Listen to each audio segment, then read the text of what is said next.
અને જેમને પોતાના ફેમિલી સાથે બેસવું હોય ને આગળ ગ્રુપમાં ના બેસવું હોય એ પણ એમને જણાવી દેશો કે ભાઈ અમારે એની જરૂર છે ટેબલ ખુરશી ઘસેડવા માટે, તો પ્લીઝ હેલ્પ કરવા વિનંતી છે.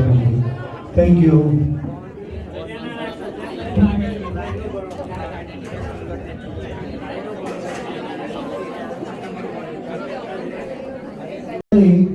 લાઈન બનીને પાછળ રીતે જાય એટલે વ્યવસ્થિત બેસી જોઈએ.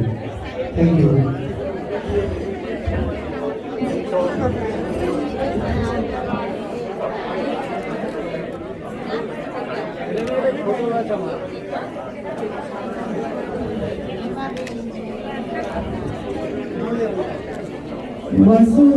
वसुदेवसुतं देवं कंसचाणूरमर्दनं देवकी परमानन्दं कृष्णं वन्दे जगद्गुरु गुरुब्रह्मा गुरुविष्णु गुरुदेवो महेश्वर गुरु साक्षात् परब्रह्म तस्मै श्री गुरुदेव नमः.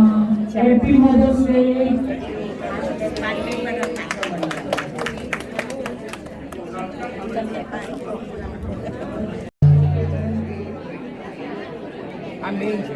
હલો, બધા બેસી જાઓ તો આપણે પ્રોગ્રામ શરૂ કરી દઈએ. બધા આરામથી બેસી જાઓ. હવે આપણે ટાઈમ બહુ ઓછો છે અને આપણે પ્રોગ્રામમાં ઘણી બધી આઈટમો આપણે રજૂ કરવાની થાય. તો મારી વિનંતી છે કે તમે બધા બેસી જાઓ. Thank you very much. પ્રથમ આપણે દીપ પ્રાગટ્ય લઈશું.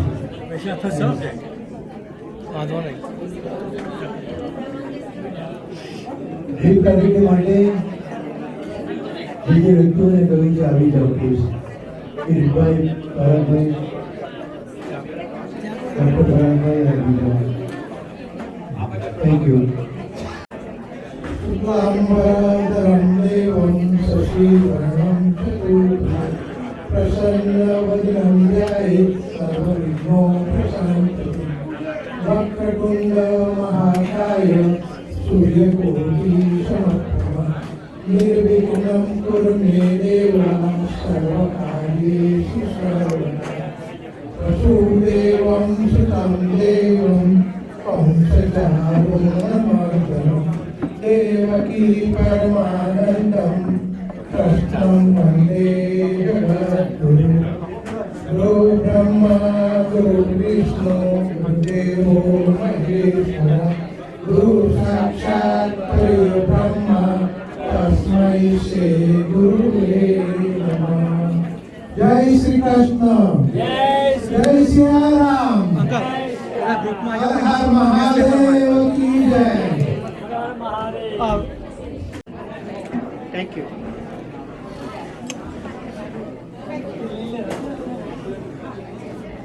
થોડી શાંતિ જાળવો. કારણ કે જો સમાચાર અત્યારે દુઃખદ સમાચાર આપી રહ્યો છું તો પ્લીઝ શાંતિ જાળવો.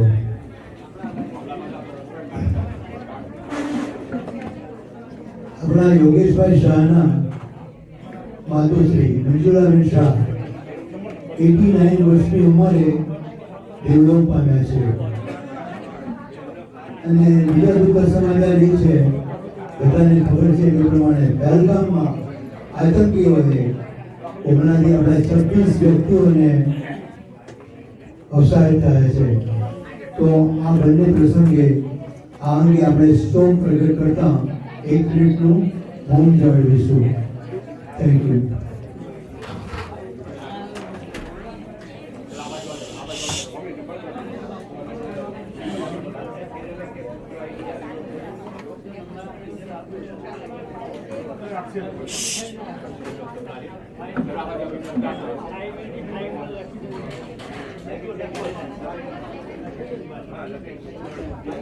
ઓમ શાંતિ શાંતિ શાંતિ. Thank you very much. હવે હું રમેશભાઈ જોશીને થેન્ક યુ વેરી મચ.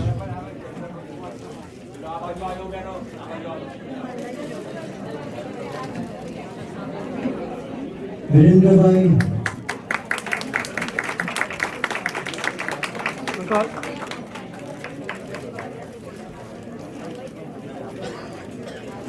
વિરેન્દ્રભાઈને વિનંતી કરીશ કે ભરાભાઈને ઓકેથી સ્વાગત કરે. Thank you very much.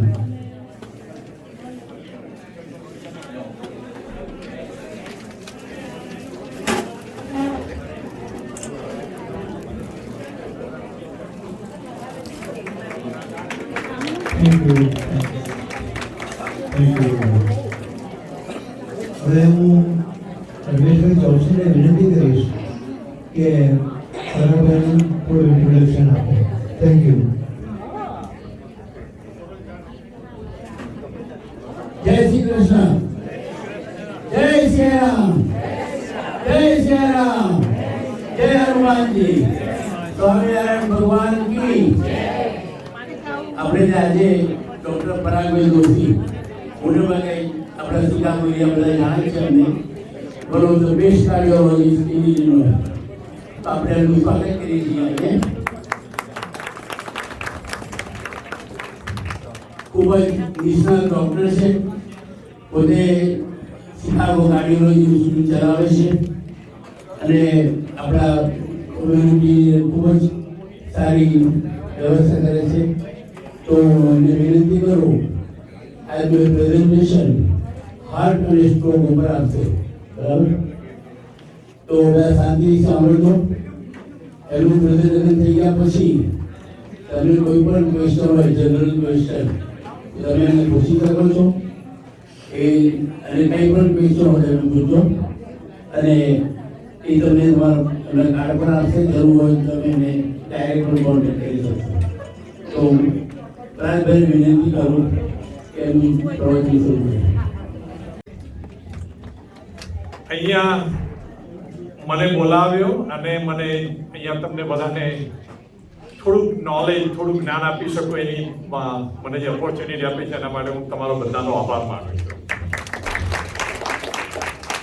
હું બને એટલું ગુજરાતીમાં બોલવાનો ટ્રાય કરીશ અને આને બહુ કોમ્પ્લિકેટેડ નથી રાખ્યું. તમને બધાને ઘણા બધા મારા પેશન્ટ દેખાય છે, ઘણા બધા મારા ઓળખીતા દેખાય છે અને તમે ઘણાએ મને ઓફિસમાં જોયો હશે, દોડતો હોવ, વેઇટ કરાવ્યો હોય અને તમને બધું નોલેજ ના મળે. મારો આ ખાસ વિષય છે કે આપણી કમ્યુનિટીમાં આપણે થોડું હાર્ટ ડિસીઝનું અને આપણે સ્ટ્રોકનું ને બીજા બધા આપણે જે વસ્તુ આપણને આપણી લાઈફ ટૂંકી કરી શકે અથવા તો લાઈફની ક્વોલિટી લઈ જતી રહે તે બધાનું થોડું નોલેજ આપીએ. મેં આમાં સ્ટ્રોકનું આખું લેક્ચર મારી પાસે સેપરેટ છે, એમાં મેં નથી કર્યું કારણ કે મને થયું કે તમે બધું બહુ શીખવા મળે પછી બહુ થઈ જાય, તમને થોડો પ્રશ્ન પૂછવાનો ચાન્સ મળે. એટલે ટોપિક છે તમારું હાર્ટ અને તમારું હેલ્થ, તમારું હૃદય અને તમારું સ્વાસ્થ્ય. હવે તમને એ આપણે ચાલુ કરે પહેલા હાર્ટના કયા મેઇન પાર્ટ છે એ મારે તમને કહેવા છે. તો તમે જુઓ તો ડાબી બાજુ સૌથી મોટું હાર્ટના પંપ, હાર્ટનો મસલ એ અહીંયા છે કે જેને આપણે વેન્ટ્રિકલ કે left ventricle and right ventricle. જ્યારે આપણે કે કોઈનું હાર્ટ નબળું છે એટલે આપણે આ વેન્ટ્રિકલની વાત, યુઝ્યુઅલી લેફ્ટ વેન્ટ્રિકલની વાત કરીએ. એ આપણા હાર્ટનો પંપ છે. આખા શરીરમાં લોહી કઈથી જાય છે પંપ થતું હોય એટલે મસલ. પણ મસલને કન્ટિન્યુઅસ ચાલે કેવી રીતે? તો એને એના માટે ન્યુટ્રિશન, એના માટે એને ગ્લુકોઝ જોઈએ, એના માટે એને ઓક્સિજન જોઈએ. એ ક્યાંથી આવે? તો આપણા બ્લડમાંથી આવે. તો એ હાર્ટની બધી નળીઓ કે જે કોરોનરી આર્ટરીઝ, તમારા કોઈને સ્ટેન્ટ મૂકેલા છે, કોઈને બાયપાસ છે, કોઈને થોડું પ્લેક બિલ્ડઅપ છે, એ બધી નળીઓ એને આપણે કોરોનરી આર્ટરીઝ કહીએ. એ હાર્ટનું પ્લમ્બિંગ. પણ હાર્ટનો મસલ ચાલે કેવી રીતે? તો આપણી પાસે પોતાનું પેસમેકર છે. આપણા દરેકના હૃદયમાં આપણું પોતાનું પેસમેકર છે. એને આપણે સાઇનસ નોડ કહીએ. એ અહીંયા હાર્ટની ઉપર હોય અને સાઇનસ નોડમાં એનું પોતાનું ટાઈમર છે. એટલે એ ટાઈમર દર મિનિટે 60 થી 80 વાર ઇલેક્ટ્રિસિટી એની જાતે જ થાય અને જેવી ઇલેક્ટ્રિસિટી એના પ્રોડ્યુસ થાય એટલે તરત જ એ સ્પેશિયલ ઇલેક્ટ્રિક સર્કિટ છે આપણા હાથમાં આખા બોડીમાં જે આ ગ્રીન જે જુઓ છો લીલા કલરના એ આપણી ઇલેક્ટ્રિક સર્કિટ છે. એને અમે મેડિકલ લેંગ્વેજમાં કન્ડક્શન સિસ્ટમ કહીએ. એટલે હવે તમે ઝડપથી ચાલવા માંડો તો હાર્ટને વધારે લોહી જોઈએ. તે આ ઇલેક્ટ્રિક સિસ્ટમ એવી સ્માર્ટ છે કે પેસમેકર આપવું સાઇનસ નોડ એ વધારે ઇલેક્ટ્રિસિટી 90 વાર 100 વાર આપે. તમને સ્ટ્રેસ ટેસ્ટ કરે અને તમારા ધબકારા કઈ રીતે જાય 110 તો એ ઇલેક્ટ્રિસિટી ઝડપથી થાય તો આપણો હાર્ટબીટ વધે. તમે સૂઈ ગયા હો તમને ઓછી ઇલેક્ટ્રિસિટી આપણને હાર્ટને પંપ કરવાની એટલી જરૂર નથી કારણ કે આપણે શક્તિ નહીં જોઈએ. તો આપણી પલ્સ આપણે સૂઈ ગયા હોય તો 40-50 થઈ જાય. કેમ? કારણ કે એ આપણું પેસમેકર ધીમું પડી જાય. તો એટલે હાર્ટના આપણે 3 મેઇન પાર્ટ વિચારવાના. આપણો આ મસલ, આપણે બધી નળીઓ અને ઓફકોર્સ આ કન્ડક્શન સિસ્ટમ કે ઇલેક્ટ્રિક સિસ્ટમ અને ઓફકોર્સ આ હાર્ટના મસલ અને બીજા હાર્ટની બધી જે ચેમ્બર્સ હોય એની વચ્ચે વાલ્વ હોય કે વાલ્વ કંટ્રોલ કરે કે હાર્ટ બ્લોડ કઈથી કઈ બાજુ થાય. એટલે આપણે ટૂંકમાં હાર્ટનો મસલ ને વાલ્વ એક વસ્તુ એ આપણું મિકેનિકલ જાણે અને આ નળીઓ અને આ ઇલેક્ટ્રિકલ આ 3 વસ્તુને આપણે હેલ્ધી રાખવાનો ટ્રાય કરે એ મારું આખા દિવસનું કામ. હવે એ આપણે કહીએ તો કોઈને હાર્ટ પ્રોબ્લેમ છે આપણા કોમન હાર્ટ પ્રોબ્લેમ કયા છે તો સૌથી કોમન છે કોરોનરી આર્ટરી ડિસીઝ અથવા તો પેલા નળીઓમાં બ્લોકેજ કે કચરો ભરાઈ જાય કે જે આપણે કે હાર્ડનિંગ કહીએ બ્લોકેજ કહીએ એ સૌથી કોમન છે. હવે એનાથી જ હાર્ટ એટેક પણ આવી શકે.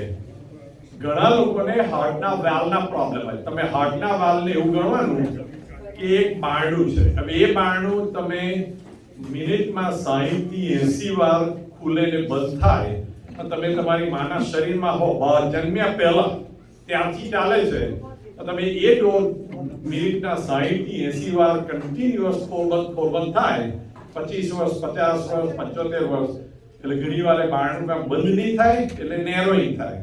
અને ખુલે નહીં એટલે નેરોઈંગ કહેવાય. કાં તો કમ્પ્લીટલી બંધ ના થાય તો વાલ્વ લીકેજ થાય. એટલે એવા હાર્ટના વાલ્વ પ્રોબ્લેમ પણ બહુ કોમન છે.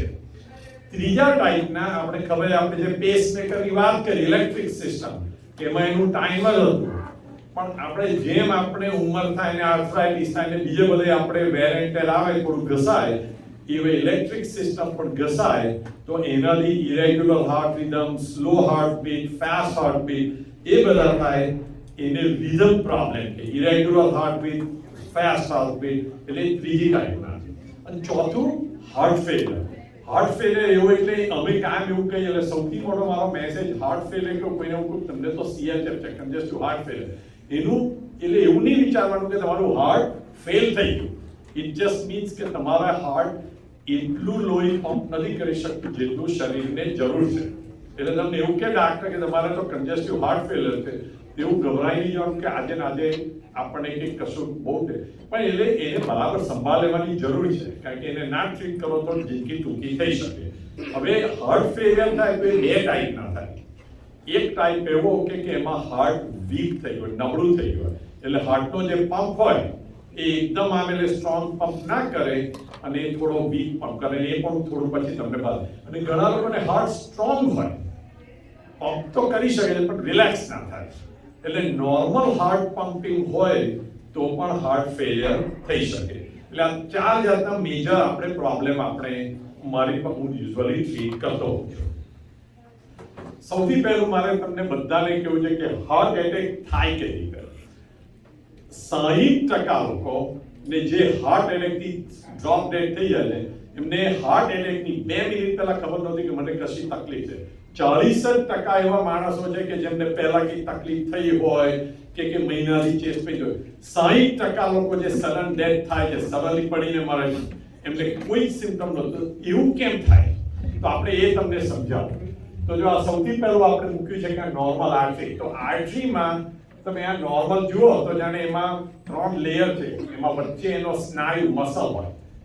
જેમ આપણે પેલો પ્લેક બિલ્ડ થાય પેલો યલો જે છે એ પ્લેક એટલે પેલો કચરો ભેગો થાય એ ધીમે ધીમે ભરાય 50% હોય 70% 80 એ તો ધીમે ધીમે થાય અને જેમ જેમ વધારે પ્લેક બિલ્ડ થાય પછી 80-90% બ્લોકેજ થઈ જાય તો એ પેલું લોહી એટલું જલ્દીથી મળે નહીં. તમે એક્સરસાઇઝ કરો ને તમને વધારે લોહી જો ના મળે તો ચેસ્ટ પેઇન થાય કે થાક લાગે, પણ એ વસ્તુ તો વર્ષો થાય, ઘણીવાર મહિના. તો એવું કેમ થાય છે કે અચાનક જ હાર્ટ એટેક આવે ને કોઈ પડી જાય? તો એમાં શું છે કે એ ખાસ જુઓ તમે ધ્યાનથી કે જે કચરો ભેગો થાય છે એ સીધો જ એટલે લોહીના કોન્ટેક્ટમાં નથી. આ નળીના 3 લેયર છે આપણી બ્લડ વેસલમાં. તો કચરો જે પ્લેક બિલ્ડઅપ થાય છે એ પહેલા ને બીજા લેયરની વચ્ચે થાય. સો પ્લેક બિલ્ડઅપ થાય તો પ્લેકની ઉપર જેમ જાણે પેલા વોલ્કેનો હોય, જ્વાળામુખી ઉપર કવર હોય, એવું કવર હોય. હવે ઓકેઝનલી અચાનક જ જુદા જુદા રીઝન માટે અચાનક જ એ પેલું પ્લેકનું કવર જતું રહે. જેમ જ્વાળામુખી ફાટવાનો હોય, વોલ્કેનો રપ્ચર થાય ને અચાનક જ પેલું એનું આમ જતી રહે. તમારે જેમ અચાનક જ કુકરમાં બહુ પ્રેશર ભરાય ને અચાનક જ પેલી વિસલ ઉછળે, એવી રીતે એનું એ જે પ્લેકનું કવર જતું રહે એને અમે પ્લેક રપ્ચર કહીએ. હવે એવું પ્લેક રપ્ચર ધેટ મીન્સ એનું કવર જતી રહ્યું તો અંદરનો જે કચરો છે એ ખાલી ચરબી નથી, એમાં બીજા બધા સેલ્સ, એમાં બીજો બધો ટોક્સિક મટીરિયલ હોય, એ બધું તરત જ લોહીના કોન્ટેક્ટમાં આવે. અને જેવું લોહીના કોન્ટેક્ટમાં આવે એવું જ એ લોહીનો કઠ્ઠો થઈ જાય, એને અમે બ્લડ ક્લોટ કહીએ. એટલે અચાનક જ તમને 20%, 50%, 60% બ્લોકેજ હતો, પણ આ જે પ્લેક રપ્ચર થયો એટલે પેલા બ્લડ ક્લોટ થઈ ગયું. અને બ્લડ ક્લોટ થાય એટલે 25%, 50% બ્લોકેજ સેકન્ડ્સમાં કે મિનિટમાં પેલા લોહીના ગઠ્ઠાથી આખી નળી બ્લોક થઈ જાય અને 100% બ્લોકેજ થઈ ગયો. અને માણસ ઊંઘમાં હોય અને અચાનક જ ડ્રોપ ડેડ, અથવા તો તમે કંઈક કશું કરે ગાડીમાં બેઠા છો કે સવારે કે ગમે તે અને અચાનક જ એવું ભરે તમને મેસિવ હાર્ટ એટેક. સો એ આપણે હું તમને બીજો મેસેજ છે કે આપણે મને બધા પૂછે કે સાહેબ આ કચરો કઈ રીતે ગાળવાનો? તો કચરો નીકળે કે ભાઈ બધાને જે કોઈ જોડે બેસે કે ના બેસે ની કોઈ ચિંતા ના કરશો, બધા બેસી જશે, બધાને જ ખુરશી મળી જશે, ચિંતા ના કરતા. સો એ આપણે એવું આપણે નહીં કહે કે કમ્પ્લીટલી પ્લેક જતી રહે.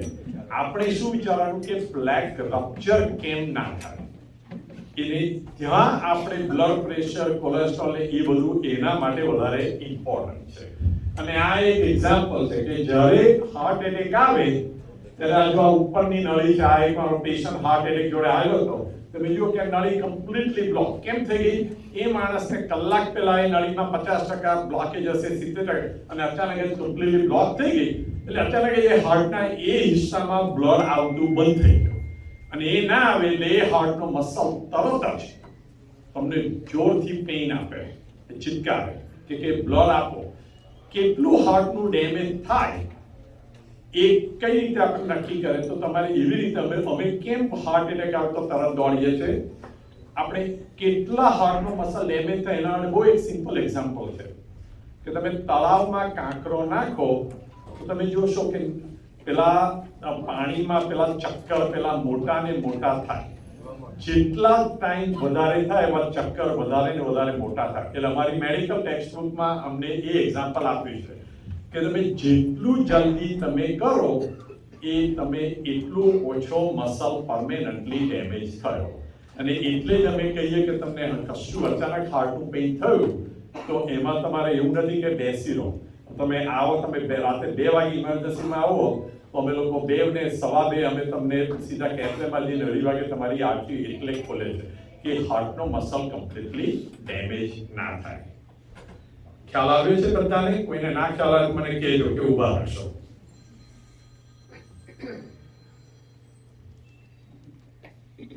ઓકે, હવે આપણે હાર્ટ એટેકની થોડી વાત કરી, પણ આપણે રિસ્ક ફેક્ટર કયા છે, શું છે આપણે કે શેનાથી આપણને રિસ્ક છે? તો એને 2 જાતના કહો. એક જાતના રિસ્ક ફેક્ટર એવા કે આપણે એનો કોઈ કંટ્રોલ નથી, ભગવાનને કંટ્રોલ છે પણ આપણને નથી. તો કયો એક કંટ્રોલ? એક age, man about the age of 45, આપણે 45 વર્ષની ઉંમર વધે એટલે આપણે રિસ્ક થોડું વધવા માંડે. અને વિમેનને મેનોપોઝ, જે તમને તમારા નેચરલ હોર્મોન એનું થોડું પ્રોટેક્શન હોય એટલે 55 પછી એમનું રિસ્ક વધે. એવું નથી કે 55 પહેલા ના થાય વિમેન, પણ 55 પછી રિસ્ક ઘણું વધવા માંડે. એટલે મેલ્સને કાયમ એસ્પેશિયલી મેનોપોઝ પહેલા જ્યારે પીરિયડ વાળી વિમેનને થોડું ઓછું રિસ્ક ખરું. ત્રીજું રેસ, આપણે દેશીઓને સાઉથ ઇન્ડિયન અને ઇન્ડિયન્સને સાઉથ આપણને બધાને ખૂબ રિસ્ક છે. એ તમે ગણી લેજો, આપણને બધા દોડિયાઓ કરતા વધારે રિસ્ક છે. એ આપણા જીનેટિક્સ છે. ત્રીજું ફેમિલી હિસ્ટ્રી. તમારા ઘરમાં કોઈને હાર્ટ એટેક કે સ્ટ્રોક આવેલો હોય તો એ તમને રિસ્ક વધારે આપે છે.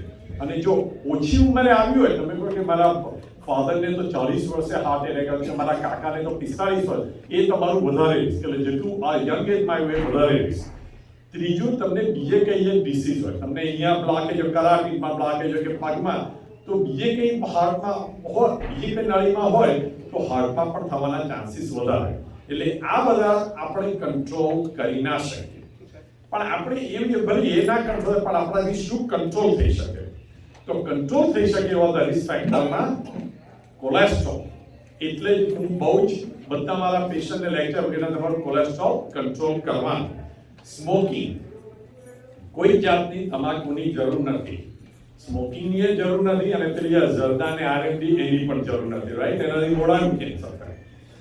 ડાયાબિટીસ, તમને ડાયાબિટીસ હોય એ પણ રિસ્ક ફેક્ટર છે. ભલે મેં ભગવાને ડાયાબિટીસ આપ્યો પણ હું કંટ્રોલ કરી શકું. મારે તમારું A1C કહેવાય 6 થી 7 ની વચ્ચે રાખવાનું છે. તમે ના મારું તો થોડું વધારે ના, એવું નહીં, તમે કંટ્રોલ કરી શકો. હાઈ બ્લડ પ્રેશર, હવે આ વસ્તુ મારે ખૂબ, અને હું તમને પછી એની વાત કરીશ કે પણ એક મારી ચેલેન્જ છે, બધાને કોઈને કંટ્રોલ જ નથી કરતો, પણ આ ખૂબ કંટ્રોલેબલ રિસ્ક ફેક્ટર છે.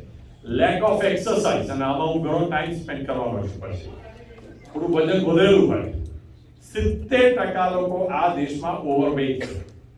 અને મને એવું યાદ છે, મારી એજ, હું અત્યારે 59 છું, મારા ફાધર તો એક્સપાયર થઈ ગયા, પણ હું નાનો હતો, હું ગોધરામાં મોટો થતો હતો, હાર્ડલી કોઈ મને વધારે વેઇટ વાળું દેખાતું હતું. કેમ? કારણ કે આપણે પેલા સ્ટોરનું પેકેજ બધું ખાતા નહોતા. મારી મમ્મી દરરોજ પેલું ફ્રેશ શાક લાવતી હતી, આપણે કોઈ પેકેજ બધું ખાતા નહોતા, અને જ્યાં જે બધે ચાલતા હતા. હવે ઇન્ડિયામાં પણ એટલું બધું ઓવરવેઇટ થઈ ગયું છે, અને અહીંયા થઈ ગયું છે, અને ખૂબ મોટો રિસ્ક ફેક્ટર છે. બીજું અનહેલ્ધી ડાયટ, હમણાં જ મેં તમને કહ્યું, આપણે ગુજરાતી વેજીટેરિયન ડાયટ હેલ્ધી જ છે, આપણે એને બધું નાખીને અનહેલ્ધી કરીએ છીએ. હું મારા બધા અમેરિકન પેશન્ટને કહું છું કે હોલ ગ્રેન્સ, ફ્રૂટ્સ, વેજીટેબલ્સ, અને તમે કહો રાઈસ લો તો બ્રાઉન રાઈસ, આપણે એમાંથી આટલો આપણે લોટ લો તો આપણે ફાઈબર વાળો, આપણે જો સિમ્પલ વેજીટેરિયન આપણું ગુજરાતી કહે તો ખૂબ હેલ્ધી. આપણે બધું ઘી તેલ વધારે પ્રોસેસ કરીને ખાને આપણે જે સારા ખાવાનાને આપણે ખરાબ કરીએ છીએ. એટલે આ તમે કંટ્રોલ કરી શકો. મેન્ટલ સ્ટ્રેસ એન્ડ ડિપ્રેશન, મિયા દુબળે ક્યું સારે ગામ કી ચિંતા, રાઈટ? છોકરો આવ્યો નથી અને આમ થયું, આપણે એમાંથી નીકળી નથી શકતા. મેન્ટલ સ્ટ્રેસથી પણ હાર્ટ એટેકનું રિસ્ક વધે છે. અને સ્લીપ પ્રોબ્લેમ, અને આ સ્લીપ પ્રોબ્લેમ મેં વાત કરીને પછી તમે ઇન્ટરેસ્ટિંગલી તમે આ બીજું બધું કંટ્રોલ કરો, તમે તમારો સ્ટ્રેસ કંટ્રોલ કરો, તમે એક્સરસાઇઝ કરો, તમે હેલ્ધી ખાઓ, તમે ડાયટ, તમે થોડી એક્સરસાઇઝ કરો, તો તમારી ઊંઘ પણ બરાબર થશે. આપણે સ્લીપ પ્રોબ્લેમ અહીંયા હું કહું તો પ્રોબ્લેમલી 50% કહે છે કે મને સાહેબ મને સ્લીપની તકલીફ છે, પણ તમે ઉપરનું બધું તમે કંટ્રોલ કરશો તો તમારી ઓટોમેટિકલી તમારી સ્લીપ સારી થવાની છે. હવે હું તમને બીજું તમને કોલેસ્ટ્રોલ પ્રોફાઇલ સમજાવું. આ કદાચ તમને બરાબર વંચાય નહીં, પણ અમે લોકો કોલેસ્ટ્રોલ પ્રોફાઇલ કરીએ તો કોલેસ્ટ્રોલ જાતના આવે. હવે આપણે મેં LDL HDL ની વાત કરીએ, તમને હું કઈ રીતે વિચારું કે LDL કે HDL એ બધા જે કહીએ એને તમે એવું વિચારો કે ખટારો ટ્રક છે. LDL ખટારો છે ને HDL ખટારો. એનું મિનિંગ શું? તો LDL એટલે એવી જાતનો પરમાણુ જેવો કોલેસ્ટ્રોલ છે કે એ ખરાબ ચરબીને લીવરમાંથી લઈ લે. LDL ખરાબ ચરબીને લીવરમાંથી લે અને બ્લડ વેસલ્સમાં મૂકે. ખ્યાલ આવ્યો? જાણે કોઈ ડમ્પ ટ્રક હોય અને કચરો લઈને તમારી નળીમાં મૂકે, એને LDL કહેવાય. એટલે આપણે LDL ને ખરાબ કોલેસ્ટ્રોલ કહેવાય. HDL high density lipoprotein, HDL ને સારો આપણે કેમ કહીએ? કારણ કે HDL એવી ડમ્પ ટ્રક છે, એવો ખટારો છે કે આપણી નળીમાં જે પ્લેક બિલ્ડઅપ થતી હોય એ પ્લેકમાંથી કચરો લે, કોલેસ્ટ્રોલ ચરબી લે અને લીવરમાં લઈ જતા લીવરમાં તૂટી જાય. ખ્યાલ આવી ગયો તમને? એટલે LDL, L lousy છે અને HDL H healthy છે. કેમ? કારણ કે LDL લીવરમાંથી આપણી નળીમાં કચરો લઈ જાય અને નળીમાં બ્લોકેજ કરે, જ્યારે HDL બીજી જાતનો ઘટાડો છે કે જે આપણી નળીમાંથી ચરબી લઈને તમને તમારા લીવરમાં લઈ જાય. ખ્યાલ આવી ગયો? એટલે તમને જેટલો મને વધારે હાઈ LDL જોઈએ અને જેટલો થાય એટલો ઓછો HDL હોવો જોઈએ. ટ્રાઇગ્લિસરાઇડ બીજી જાતની ચરબી છે કે જે આપણે યુઝ્યુઅલી ફૂડમાંથી આવે અને એ પણ ઇમ્પોર્ટન્ટ છે, પણ LDL કરતાં થોડી ઓછી ઇમ્પોર્ટન્ટ છે. તો કેટલો કોલેસ્ટ્રોલ બરાબર હોવો જોઈએ? તો H એટલે હેલ્ધી, જેટલો વધારે હોય એટલું આપણને બ્લોકેજ ઓછો થાય. એટલીસ્ટ 45 ની ઉપર હોવો જોઈએ HDL. તમે HDL કઈ રીતે વધારી શકો? એક્સરસાઇઝ. ઘણા લોકોને જેનેટિક્સ હોય છે, તો જેનેટિક્સ થી જરા ઓછો છે, પણ તમે બરાબર એક્સરસાઇઝ કરો તો HDL વધે. L lousy, આપણે એને લો રાખવો પડે. તો LDL બેડ કોલેસ્ટ્રોલ કેટલો રાખવાનો? તો એટલીસ્ટ બિલો 100. હવે તમને ડાયાબિટીસ હોય તો તમે એને બિલો 70 કહીએ, અને તમને કોઈ પણ જાતનો બ્લોકેજ હોય તો અમે એને બિલો 55 રાખવાનો કહીએ. તો બેડ કોલેસ્ટ્રોલ એટલે મને હવે તમે લોકો ઘણીવાર આવો કે સાહેબ મારો તો કોલેસ્ટ્રોલ 200 રહે છે કે 210. હવે હું ટોટલને યુઝ્યુઅલી જોતો નથી, હું તમારો લો LDL જોઉં અને HDL. તમારે ખાસ આ યાદ રાખવાનું કે તમારો બેડ કોલેસ્ટ્રોલ એટલીસ્ટ બિલો 100 હોવો જોઈએ. તમને ડાયાબિટીસ હોય તો 70 ની નીચે હોવો જોઈએ, અને હાર્ટનો કે કરાડીનો કે ગમે તે પ્રોબ્લેમ હોય તો 55 થી ઓછો હોવો જોઈએ. અને એના માટે જે દવાની જરૂર પડે તો એ દવા લેવાની. હું ડાક્ટર કે બીજા કોઈ એમની જોડે કરકે ના સાહેબ થોડુંક ના હું તો ટ્રાય કરીશ, નો, એનાથી તમારું હાર્ટ એટેક અને ડેથનું રિસ્ક ઓછું થાય. અને ટ્રાઇગ્લિસરાઇડ્સ 150 થી ઓછા હોવા જોઈએ.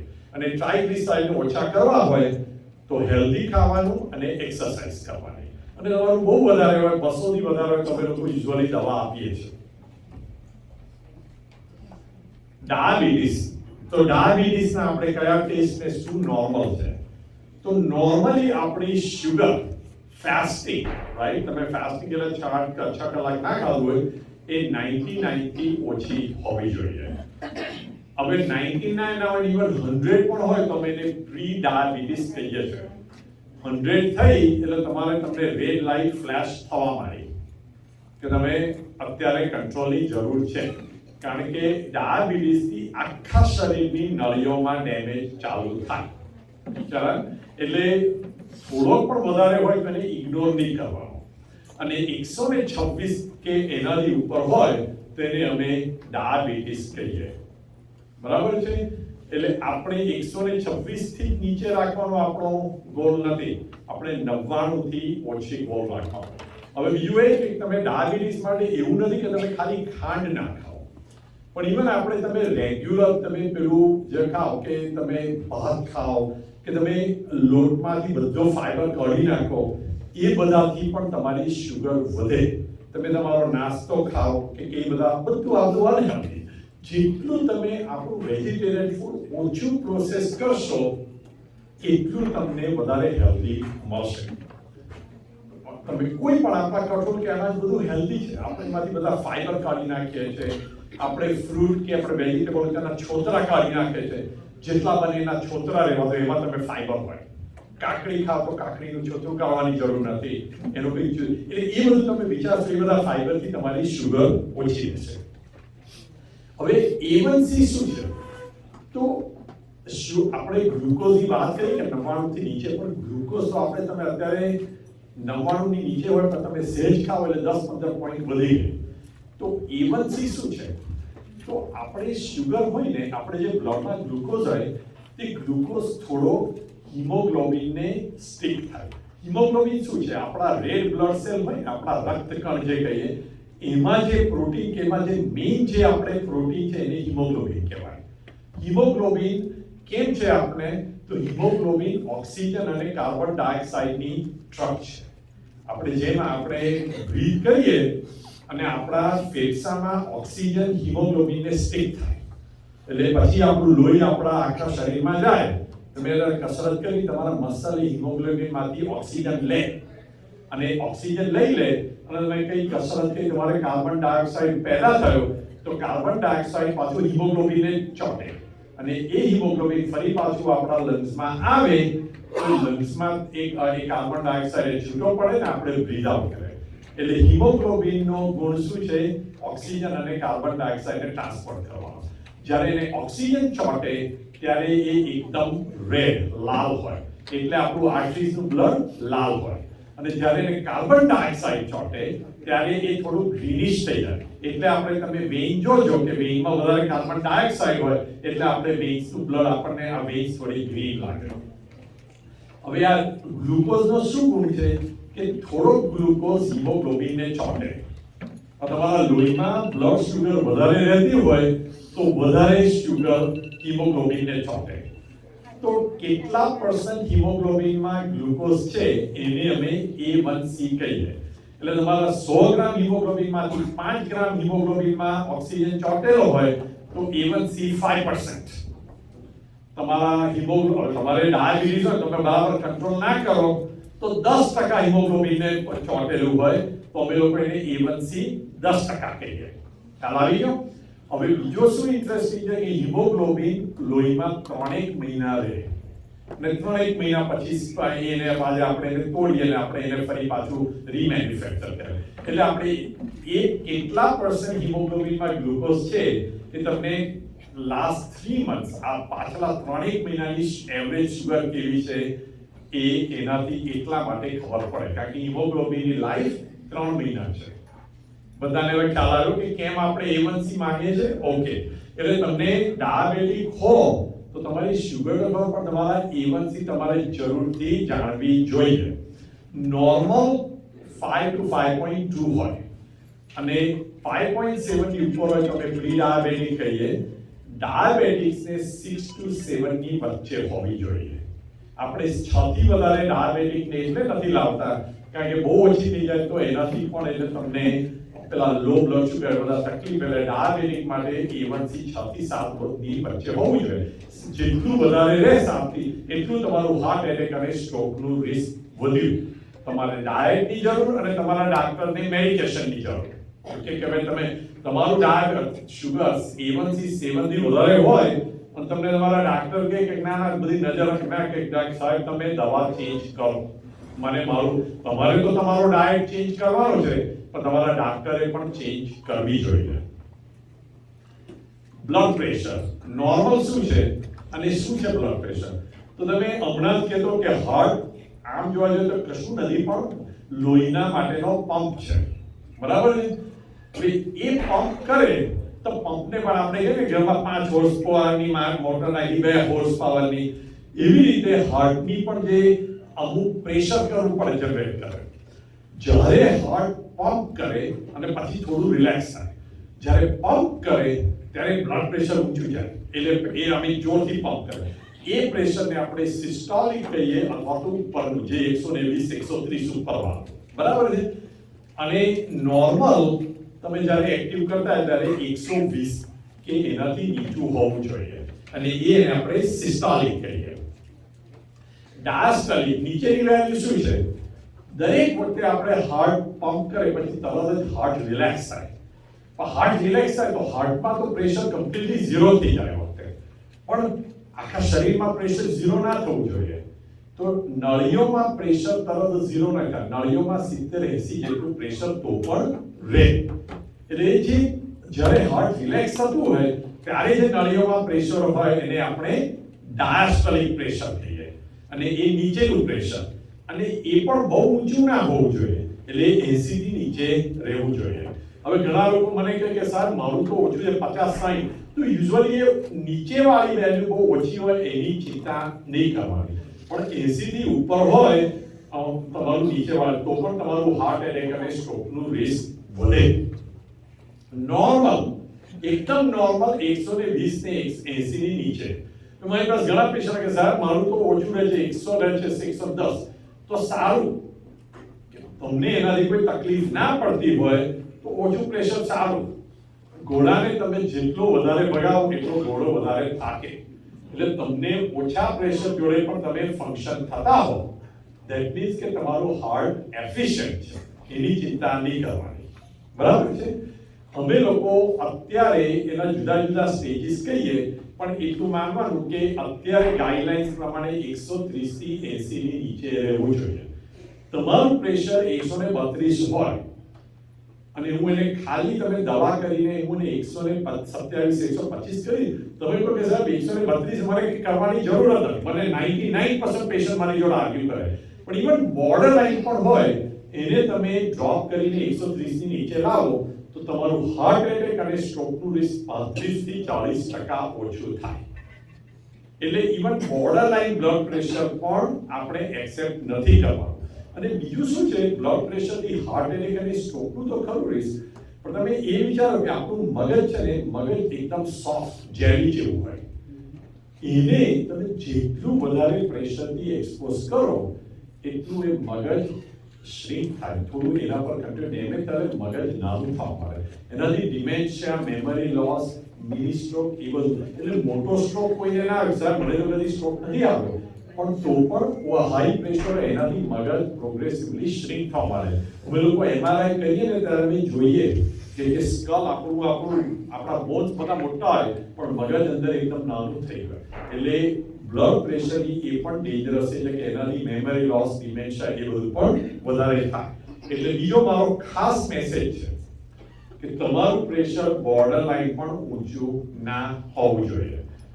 તમે ડાક્ટર પાસે જાઓ ને તમારું બોર્ડર કે ના તમારું તો 135 છે, ના મારી તો ઉંમર છે, ના મારું તો કામ એવું જ રહે છે, ના તમારે કહ્યું કે સાહેબ મારું ઓછું કરજો. હવે ઘણી વાર શું થાય છે કે મારી પાસે પેશન્ટ આવે ને 150 પ્રેશર આવે, કેટલા વખતથી બરાબર કંટ્રોલ ના કર્યું હોય તો અમે દવા આપીએ, અને દવા આપે એટલે પેશન્ટને બરાબર સારું ના લાગે, ચક્કર આવે, થાક લાગે, ઊંઘ આવે.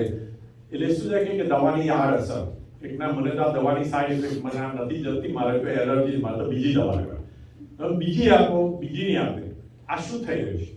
આ વસ્તુ હું પહેલા પ્રેક્ટિસમાં નવો તો મને પણ આવ્યું લાગે કે આ બધા અખતરા કરું, પછી વધારે ખ્યાલ આવ્યો ને પછી રિસર્ચ કર્યો તો આમાં થાય છે શું કે જ્યારે આપણે તમારું બ્લડ પ્રેશર વધારે રહે, તમે બરાબર કંટ્રોલ નથી કરતા, તો આપણે બ્રેઇન અને બ્લડ વચ્ચે ખાસ એક એવી છે બ્લડ બ્રેઇન બેરિયર, તે થોડી રીસેટ થાય, એ થોડી જાડી થઈ જાય, અને બ્રેઇન પ્રોટેક્ટ કરવાનો ટ્રાય કરે. એનાથી શું થાય કે આપણું બોડી એ હાઈ પ્રેશરથી યુઝ ટુ થઈ જાય, પણ એ સારું નથી.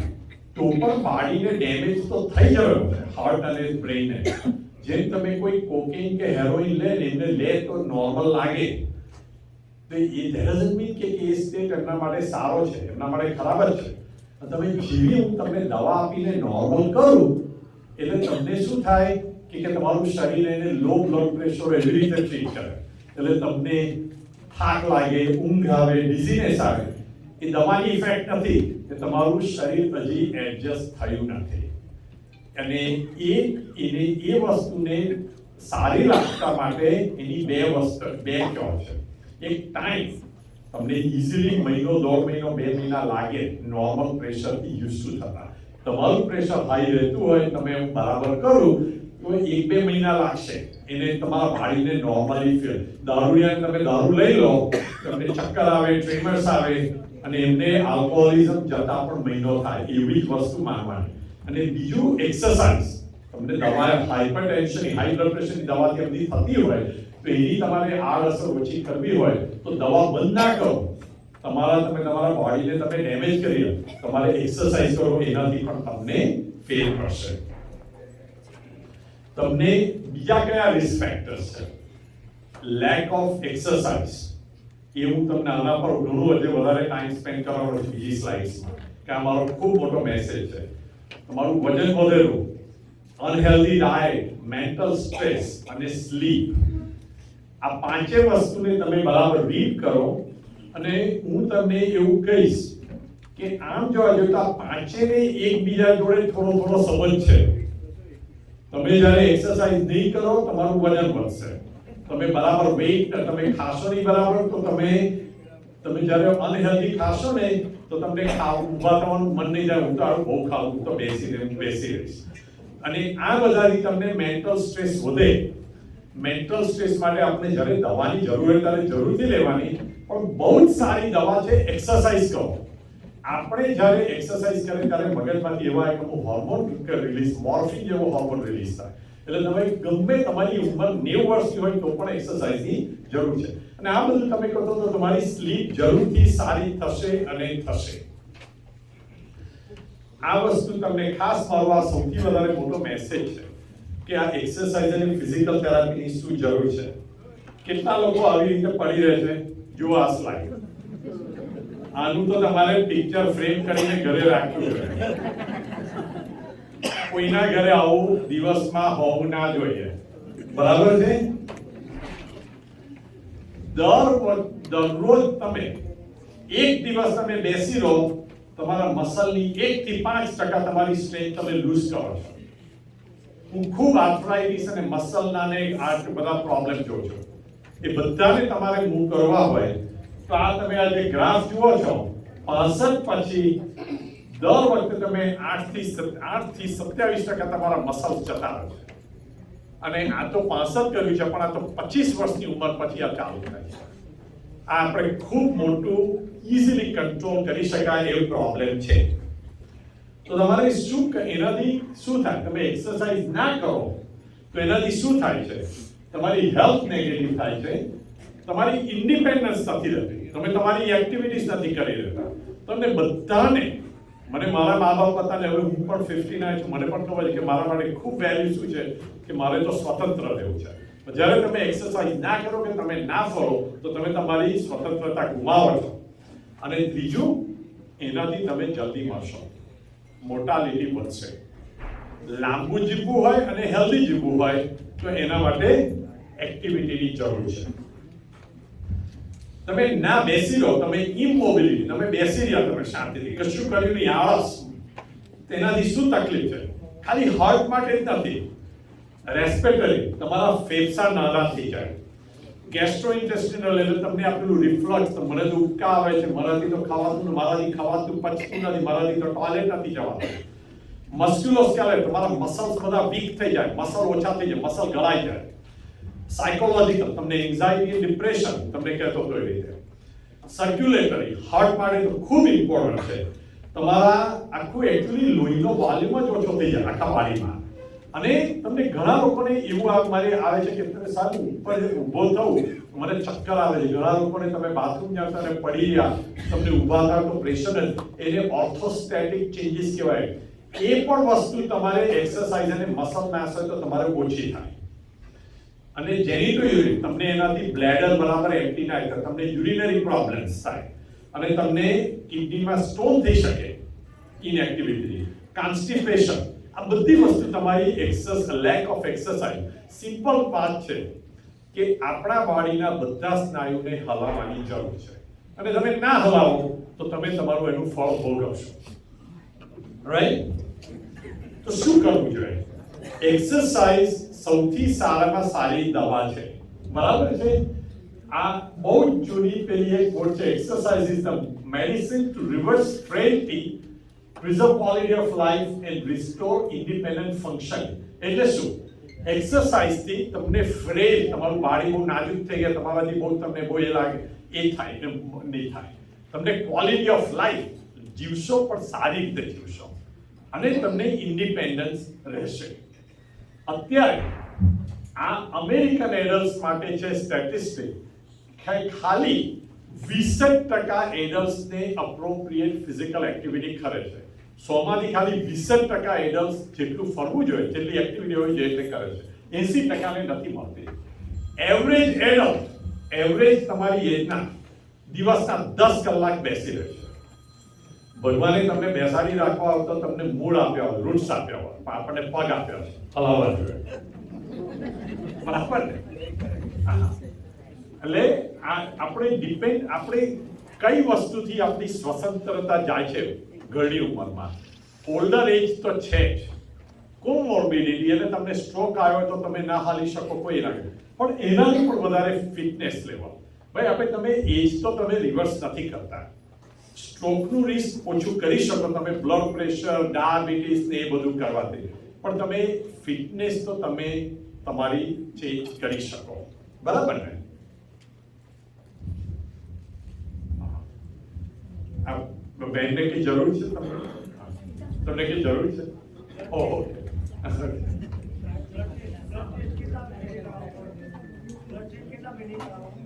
એ બધું જ તમને કહું છું. આપ સેટલ થઈ જાય કહો.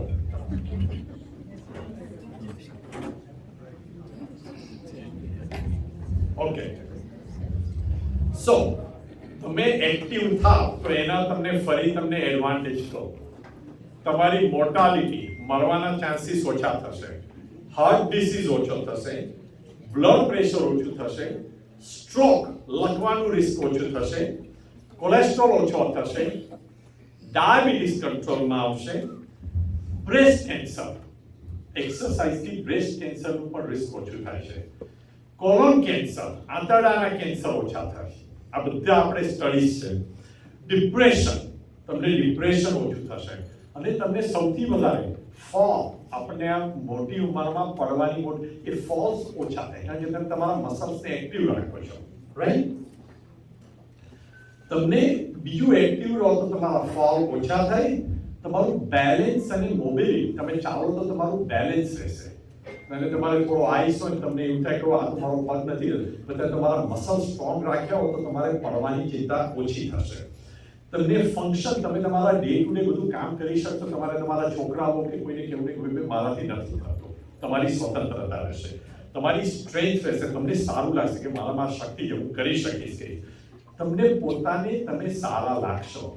કોઈ પણ ઉંમરે તમારે તમારી ફિઝિકલ બ્યુટી થોડી ઇમ્પ્રૂવ કરવી હોય તો આપણે થોડી એક્સરસાઇઝ કરવાની જરૂર છે. અને તમારી ફ્રેલટી, આપણે તમને ફ્રેલ એટલે તમને ગુજરાતીમાં કે તમારું શરીર ખખડી ગયું હોય એ તમને ઓછું લાગશે. કે જે લોકો એક્સરસાઇઝ કરે ને, હું 90 વર્ષના અમુક જોઉં છું કે એક્ટિવ, તો તમે જુઓ તો લાગે કે જાણે કે બોડીમાં એવી તાકાત છે, શરીર આમી મોં ઉપર એવી સ્ફૂર્તિ છે કે એમને એ એક્સરસાઇઝ છે, તમે લોહીને ફરતું રાખો છો. તો પૂછ્યું કે કેટલી એક્સરસાઇઝ કરવી જોઈએ, તો હું 2-3 કેટેગરીમાં આપણે ડિવાઈડ કરીએ છીએ. તમે એવું માનો કે તમે 65 થી વધારે છો પણ તમે સ્ટ્રોંગ છો, તમને એવું છે કે તમારે બોડીમાં બીજી કોઈ તકલીફ નથી, તો એટલીસ્ટ 150 મિનિટ, 150 મિનિટ આખા વીકમાં એક્સરસાઇઝ કરવી જોઈએ.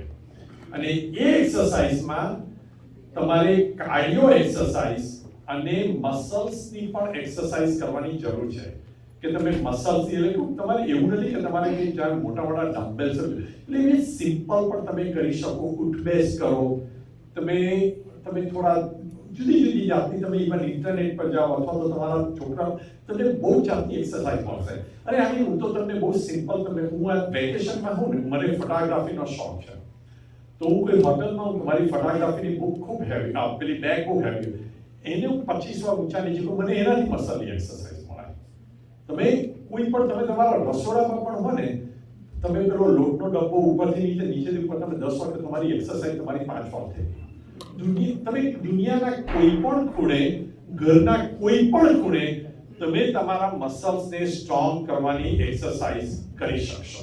અને બીજું તમને એ કહું કે તમે જો સ્ટ્રોંગ હો તો તમારે 2 જાતની, તમે મોડરેટ એક્સરસાઇઝ એટલે કેટલી કે થોડો પરસેવો થાય, થોડો શ્વાસ લાગે, જાણે એકદમ ઝડપથી ચાલો, સ્પાઇક કરો, કાં તો તમે સ્વિમિંગ કરો, દાદરા ચડો, એટલે હાફ ચડવી જોઈએ. અને જો તમે આ જ વસ્તુ તમે થોડી હાફ ચડતી એક્સરસાઇઝ 30 થી 45 મિનિટ એક સાથે કરી શકો તો બહુ સારી. તમે એકદમ ટેલતા નહીં પણ, અને અમે લોકો એને RPE કહીએ, રેટ ઓફ પરસ્યુટ એક્સર્શન. તો રેટ ઓફ પરસ્યુટ એક્સર્શન આપણે 1 થી 10 માં ડિવાઈડ કરીએ તો 1 એટલે શું, તમે અત્યારે એ સ્કેલમાં 1 અત્યારે બેઠા છો, તમને કોઈ તકલીફ નથી, અને 10 એટલે એવી કે તમારી પાછળ કોઈ પડી છે, તમે એવા જલ્દી હોય કે તમારામાં હવે એક ડગલું લેવાની, એને આપણે 10 કહીએ. તો રેટ ઓફ વચ્ચેનો સ્કેલ 6 થી 7 કહેવાય. 6 થી 7 એટલે કેવો કે તમે 2-3 સેન્ટેન્સીસ બોલી શકો, મારે હું એક્સરસાઇઝ કરું છું, મારે આ કરું છું, વધારે નહીં બોલાય. એ જો તમે એ 6 થી 7 નો જે સ્કેલ હોય કે 2-3 સેન્ટેન્સ કરો પણ વધારે ના બોલાય, એવું તમે 30 થી 45 મિનિટ કરી શકો તો બહુ સારું. પણ જેટલું કરો એટલું સારું. હવે તમે સ્ટ્રોંગ ના હો, તમે લિમિટેડ હો તો તમે થોડી ઓછી કરો. 30 થી 40 મિનિટનું તમે એટલીસ્ટ મસલની, પણ તો પણ 150 મિનિટની આખા વીકની ટોટલ એક્સરસાઇઝ થવી જોઈએ. તમે એકદમ ફ્રેલ હો તો પણ તમે થોડુંક ચાલવાનું, થોડુંક તમે કાં તો દાદરા ચડવાના, પણ એક્સરસાઇઝ કરવાની અને થોડીક મસલ્સની એક્સરસાઇઝ કરવી જોઈએ. એટલે ટોટલ એટલીસ્ટ 150 મિનિટ તો થવી જોઈએ. બરાબર છે? અને તમે બીજું એ છે કે ભાઈ આ તો મેં તો અડધો કલાક એક્સરસાઇઝ કરી લીધી, પછી આપણે સોફા પર બેસીને કે યુટ્યુબ પર આપણે વિડીયો જોવા 10 કલાક નથી બેસી જવું. કારણ કે તમે મોબિલાઇઝ થાઓ પણ પછી તમે બેસી રહો તો પણ તમારે આ જો આ ગ્રાફ છે જે બેસી રહે છે એમને મોર્ટાલિટી મરવાના ચાન્સીસ વધારે છે. એટલે હરતા ફરતા બરાબર છે. 30 મિનિટ તમે બેસી 30 મિનિટની એક્સરસાઇઝ કરો પછી તમે બરાબરમાં બેસી જાઓ, એ તમારા માટે સારું નથી. સોફા ખુરશી તમારા દુશ્મન છે. વોકિંગ, હિપોક્રેટિસ દુનિયાનો પહેલો ડાક્ટર કહેવાય કે અત્યારથી 2500 વર્ષ પહેલા એને કહ્યું હતું કે વોકિંગ સૌથી સારામાં સારી દવા છે, અને એ પ્રિન્સિપલ અત્યારે પણ સાચો છે. દિવસના મિનિમમ 2-3 માઇલ તમે આ ઉંમરે પણ તમે ચાલી શકો. બધા જ આપણે એક્સક્યુઝ આપે છે, દરેક એક સાહેબ હું તો 100 મીટર ચાલું, હું તો થાકું છું. મારી પાસે એવા પણ પેશન્ટ છે મારા 80 વર્ષના ગુજરાતી કે પણ 50 મીટર નહોતા ચાલી શકતા, પણ એમને એમના હસબન્ડની કે વાઈફની નાના ચલાય અને એ લોકો 3-3 માઇલ ચાલતા થયા. તમારામાં છે શક્તિ. ભગવાને આપણે ઘણી વાર મારા પેશન્ટને શું કહું કે આપણે બેઠા આપણે કે મારામાં તો આ નિવારણથી નથી, અને કે આપણે પેલો માણસને તરસ લાગી જાય અને ભગવાનને પ્રાર્થના કે સાહેબ મને કે યાર કશું મારે પાણી પીવું, અને ભગવાન આપણે પેલા શંકર ભગવાન પેલા આકાશ પાટણ પેલા તને મેં તરસ લાગી, તને હું મીઠા પાણીના કુવા જોડે બેઠાડ્યો છે, ત્યાં ડોલે છે ને ડોળું છે, તારે તો ખાલી એ ડોલને અંદર નાખવાની છે. આપણી હાલત એવી છે, તમારા બધામાં અંદર શક્તિ છે, આપણે બેસી રહ્યા છે ને આપણે નેગેટિવ થઈ જઈએ છીએ. બરાબર છે? તો કઈ રીતે આપણે કરીશું આ? તો બધા નાના સજેશન છે. તમે તમારા ટીવીના પ્રોગ્રામ જોવા આવ્યો તો એવો નિયમ રાખવાનો કે જેવું અત્યારે આ કમર્શિયલ આવી પેલી એડવર્ટાઇઝમેન્ટ જ્યારે આવે, આ તો હું તો જોઉં છું કે ઝી ટીવી સોની પેલા સાસુના ઢગલા વચ્ચે અડધી તો બધી જાહેરાત જ હોય, ત્યારે બેસી નહીં રહેવાનું, તારે આંટા મારવાના. એવો રૂલ કરશો તોય તમે કરશો. બરાબર છે? રિમોટ કંટ્રોલ લેવાનો નથી, ટીવી જોડે મૂકી દેવાનો, વોલ્યુમ ઓછું કરે ચેનલ કરવું હોય તો ઉઠવું જ પડે. Simple rule. બીજું, તમારે કશું કામ કરવાનું હોય ને તો ઘરમાં તમારે કે લોડ લેવાની કે એ કરવાનું હોય ને તો જાણી જોઈને તમારે વધારે ચાલવાનું. કોઈ પણ કામ કરવું હોય તો થોડો વધારે ટાઈમ લેવાનો કે તમારે ઊભા રહો, બેસી ના રહો. બહુ સિમ્પલ છે. બને એટલા દાદરા યુઝ કરવાના ને તમારે કોઈ જગ્યાએ 4 માળનું ઉપર ચડવાનું હોય તો તરત જ એલિવેટર નહીં લેવાનું, 1 માળ ચાલવાનું, પછી આપણે તમારે ચલાય તો 2 દાદરા ચડવાના, પણ એ એલિવેટર. અને તમે તો રિટાયર છો, થોડો ટાઈમ વધારે છે, પણ એવું કરવાનું. બરાબર છે? તમે ખાવા માટે થોડું ઊભા રહો. આપણે ઇન્ડિયામાં આપણે બુફે આપણે કરીએ છીએ એ રીતે ઊભા ખાઓ, એનાથી પણ તમારું ઇલેક્ટ્રોન બેસવાનું ઓછું થશે. બીજું, તમે ગમે ત્યારે તમે કોઈ કશું કરો, તમારું આ કુકર ચડતું હોય કાં તો તમે દાદા કે તમે ઊભા માઇક્રોવેવની સામે ડાફડિયા નહીં મારવાના, એ વખતે 2 આંટા માર્યા. આ બહુ સિમ્પલ રૂલ છે. આ બધા રૂલ મેં પણ રાખ્યા છે. બરાબર છે? આ દરેક તમે જ્યારે તમને 2 મિનિટનો કે 1 મિનિટનો બ્રેક હોય એને તમારે એવું માનવાનું કે આ તો મારી થોડી ચાલવા માટેની મને તક મળી છે. બરાબર છે? તમે કોઈ આવે, ફ્રેન્ડ આવે ને તો સોફાથી બેસેલો છે, દાદા તમે ડોર પાસે જાઓ કાં તો એને બહાર મૂકવા જાઓ, કેટલું તમને સારું સોશિયલ થશે. ના ચાલો આપણે થોડું ચાલવા જઈએ. અમે જૈન છે, અમે લોકો પેલા ખમાસા હમણાં લઈએ. તમે આપણે હિન્દુ મંદિરમાં જઈએ તો થોડાક દંડ કરો, તમે ભગવાનને પણ આખા શરીરે તમે મૂક કરશો. અમે ખમાસા હમણાં જઈએ જૈન મંદિરમાં, આખા બોડીની અમારે ફ્લેક્સિબિલિટી થાય. એવા તમે વંદન કરશો તમે ભગવાનની સામે. આપણા પણ ધર્મમાં કેટલું આપણે વિજ્ઞાન છે. તમે આ દોડિયા ઉભા કે બેસીને કરે છે, આપણે આખા શરીરને આપણે બેન્ડ કરીને આપણે કરીએ છીએ. તમે 15 વાર કરશો તો તમને તમારા આખા બોડીની ફ્લેક્સિબિલિટી થશે. મંદિર જાઓ પહેલા તમે દર્શન ના કરી લો, પહેલા મંદિરના તમે 5 પ્રદક્ષિણા કરો. આ કેટલો સરસ તમે પાર્કિંગ લોમાં પહેલી વાર અહીંયા તમે 5 પ્રદક્ષિણા કરશો તો તમને એટલું પુણ્ય લાગશે, તમે તમારું કેટલો ધર્મ થશે. અને એ પણ વિચારો કે આપણા ધર્મમાં એ પ્રદક્ષિણા લખી છે કે તમે એ કરો, એ પણ આપણી એક્સરસાઇઝ છે. દરેકે તમે સ્ટોરમાં જાઓ ને તો નજીકની દૂરમાં દૂર પાર્ક કરો ગાડી, ચાલવું જ પડે. બરાબર, તમે થોડું શોપિંગ કરો તો પેલા શોપિંગની બેગ લઈ ચાલવું પડે. એના આ બધી વસ્તુ તમે આખા દિવસમાં તમારી એક્સરસાઇઝ નીકળતી રહેશે. બરાબર છે. તમે ગાડીમાં તમે બસ તો આપણે યુઝ્યુઅલી નથી લેવી જતી. તમે આ કહ્યું કે તમારે ગાડી માટે તમારે કરવાનું. તમારે રાત્રે તમે શું કરો છો એ પણ વિચારજો. આપણે તમારા બેડમાં બેસીને કે 2 કલાક બેસેલો તો રાત્રે પણ કઈ એક્ટિવિટી. આ મારો ખાસ છે, બધાને આ ઊંઘની તકલીફ છે. રાત્રે તમે અડધો પોણો કલાક ચાલો. આપણે ખબર છે ઇન્ડિયામાં કદી આપણે ખાઈને બેસી નહોતા રહેતા. હું નાનો હતો ગોધરામાં મોટો થતો તો ખાઈને તરત જ બધા ફ્રેન્ડ જોડે ફરવા જતા હતા. આપણે એવું કશું નથી કરતા અહીંયા, અને આપણને એના ઊંઘના અને ડાયજેશનના પ્રોબ્લેમ થાય છે. વિચારો કે આપણા મા બાપ કદી આ તકલીફ આપણે બોલતા હતા એ વખતે પહેલા નહોતા બોલ. કારણ આપણે ડિનર ખાઈને આપણે ફરવા જતા, ગામમાં ફરવા જઈએ, આપણે ફ્રેન્ડ, આપણે અહીંયા ખાઈને આપણે ટીવીની સામે બેસી જઈએ છીએ. આ વસ્તુ ચેન્જ કરો. થોડું વધારે પાણી પીઓ. બરાબર છે. અને આ મારો ખાસ છેલ્લો એક એ છે, અને આ તો મેં તમને આ એક મારે એક નાનો મેસેજ આપો છો પછી હું આ બંધ કરું છું. તમારા કોઈ પણ 45ની ઉંમરના માટે તમને જેને હાર્ટની તકલીફ ના થઈ હોય તો આ એક આ કેલ્શિયમ સ્કોર નામનો ટેસ્ટ છે. તમને બધાને હું વિનંતી કરીશ કે કરાવજો.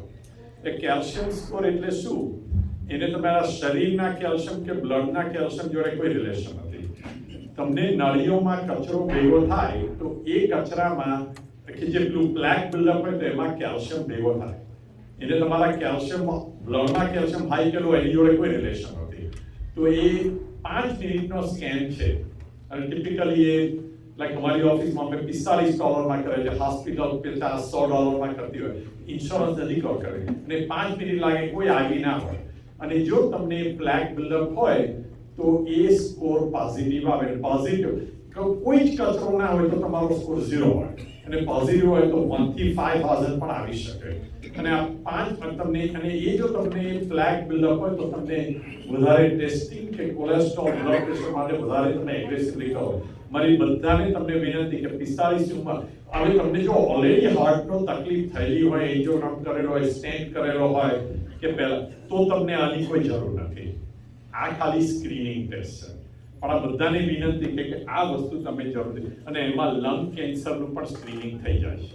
કારણ કે આ જે આ ખાસ જાતનો કેલ્શિયમ છે, અને આ બધાને હું આ બધી જ ઇન્ડિયન કમ્યુનિટી કહું છું તમે આ જરૂરથી કરાવ્યો. અને એમાં લંગ્સ પણ આવી જાય, તમારું લંગ કેન્સર પણ હોય તો એ પણ પકડાઈ જાય.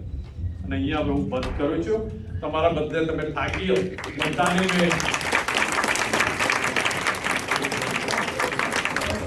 બધાને બહુ સ્ટ્રોંગલી મેં તમને લેક્ચર કર્યા છે. કોઈનું દિલ દુખાય તો માફી માંગુ છું.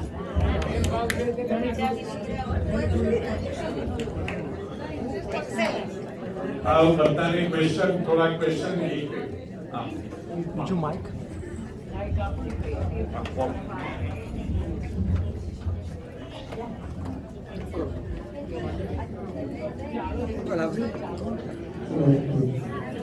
For a question.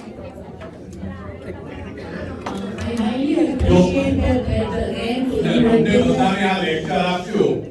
તમને એટલે હું પોતે પણ 50ની ઉંમર પહેલા એક્સરસાઇઝ નહોતો કરતો. હું એક બ્લોક પણ નહોતો કરતો. મારું વેઇટ વધી ગયું હતું, અને મેં નક્કી કર્યું મારું બ્લડ પ્રેશર વધ્યું, અને મેં નક્કી કર્યું મારા 6 મહિના 50ની બર્થડે પહેલા કે હું ડાક્ટર છું, મારા પેશન્ટને કોઈ પણ હું પોતે મારા લાઈફ નથી જીવતો. મેં તરત મારું બ્લડ પ્રેશર, મેં દવા ચાલુ કરી, પણ તરત જ મેં મારો ડાયટ ચેન્જ કર્યો, એક્સરસાઇઝ ચાલુ કરી, હું એક ટ્રેડમિલ પર બેરલી હું ધીમે ધીમે ચાલી શકતો હતો, પણ એવું મારાથી સરસ મારું બોડી ચેન્જ થયું. 6 મહિનામાં મારી બ્લડ પ્રેશરની દવા બંધ થઈ ગઈ અને એના 2 વર્ષમાં 52 વર્ષની ઉંમરે મેં આ શિકાગો મેરેથોન 26 માઇલ મેં રન કર્યો અને ત્યાર પછી મેં કાયમ મેં આ મારું રનિંગ ચાલુ રાખ્યું. અને હું એ કહું છું કે મારી આ 50 ની મારું આ જે દસકું કહેવાય એમાં મને મારામાં 20ના દસકામાં જે સ્ફૂર્તિ હતી એ વધારે. એટલે હું આ જે લેક્ચર આપું છું મારા પોતાના અનુભવથી છે. અત્યારે હું 15 મિનિટ લેટ કેમ આવ્યો? કારણ કે મારે સવારે મારા 5 માઇલ એટલીસ્ટ દોડ મિનિમમ એ દોડ્યા પણ નથી. તમારે બધા આ નિયમ રાખજો. ઘરે કોઈ ગેસ્ટ હોય ગમે તે હોય તો તમારા બોડીની એક્સરસાઇઝ મેં ચૂકતા નહીં. ડોક્ટર સાહેબ, ફર્સ્ટ ઓફ ઓલ મારે તમારો ખૂબ ખૂબ આભાર માનવાનો કે આટલી સિમ્પ્લિસિટીમાં બધાને ગુજરાતીમાં સમજાવ્યું એ બદલ ખૂબ ધન્યવાદ. મારો ક્વેશ્ચન છે કે છેલ્લે તમે જે એડવાઇસ કર્યું કેલ્શિયમ સ્કોર બધાએ કરાવવાનું, તો can you give us the input about calcium સ્કોરની નોર્મલ શું વેલ્યુ હોવી જોઈએ ઓર એની? સો નોર્મલ વેલ્યુ 0 કોઈ. અને આપણે આ વસ્તુ છે ને, મારે આ બહુ ઇન્ટરેસ્ટિંગ ક્વેશ્ચન છે. બધા આવીને કહે કે સાહેબ મારી તો ઉંમર વધારે છે એટલે બ્લડ પ્રેશર નોર્મલ આપતું છે. ના, જે કોમન હોય ધેટ ડઝન્ટ મીન કે નોર્મલ છે. નોર્મલ વેલ્યુ પ્લેકની 0 છે ભાઈ. So, what is the difference between the calcium score and coronary calcium score? It's same છે, same વસ્તુ છે. And that has to be a ગમે તે ઉંમરે સ્કોર 0 હોય. 0 નથી ધેટ મીન્સ કે તમને પ્લેક બિલ્ડઅપ કે કચરો બનાવવાનો ચાલુ થઈ ગયો. So at what level we have to be very cautious about this score? કોઈ પણ લેવલે તમારે તમારા બ્લડ પ્રેશર, કોલેસ્ટ્રોલ બધું ચેક કરવું જોઈએ.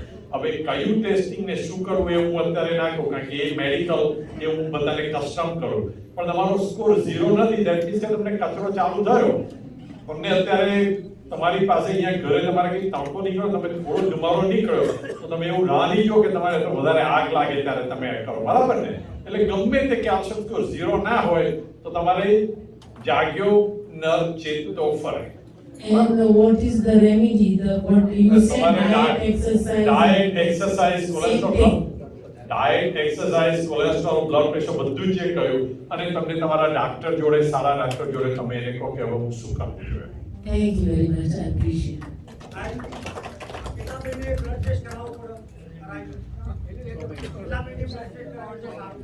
ખબર ના પડી મને.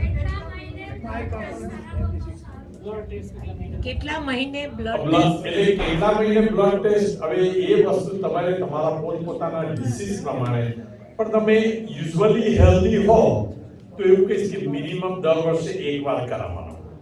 હવે મિનિમમ 1 વર્ષે તમારે બ્લડ ટેસ્ટ કરાવો તમે, એટલે એડલ્ટ્સમાં બહુ રિઝનેબલ છે. હવે ઘણાને તમને ડાયાબિટીસ, કોલેસ્ટ્રોલ તો તમને કિડની પ્રોબ્લેમ વધારે પણ કરીએ તો તમારી હેલ્થ બિલકુલ બરાબર, પણ એટલીસ્ટ વર્ષે એકવાર તો બ્લડ ટેસ્ટ કરાવી દેવાના.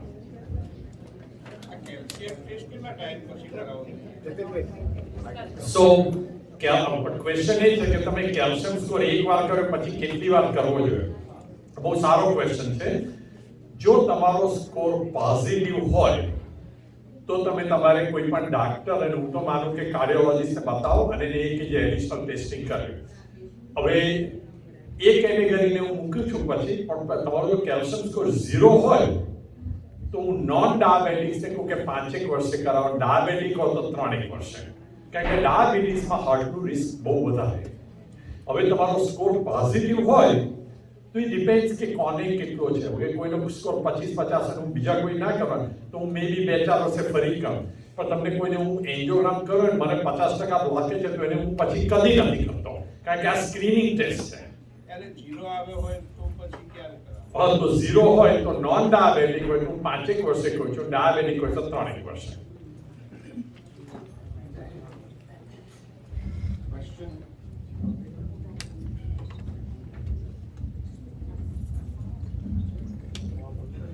Question about cholesterol lipids. What is LPA? Can you shed some light? LPA. સો આ બહુ સારો ક્વેશ્ચન છે કે LPA લાઇપોપ્રોટીન A. આપણે જે બધા, અને મેં આમાં નથી મૂકેલું, પણ આપણે જે સ્ટાન્ડર્ડ આપણે કોલેસ્ટ્રોલના ટેસ્ટ કરાવીએ કે લિપિડ પ્રોફાઇલ કરાવીએ છીએ એમાં LPA નથી હોતું.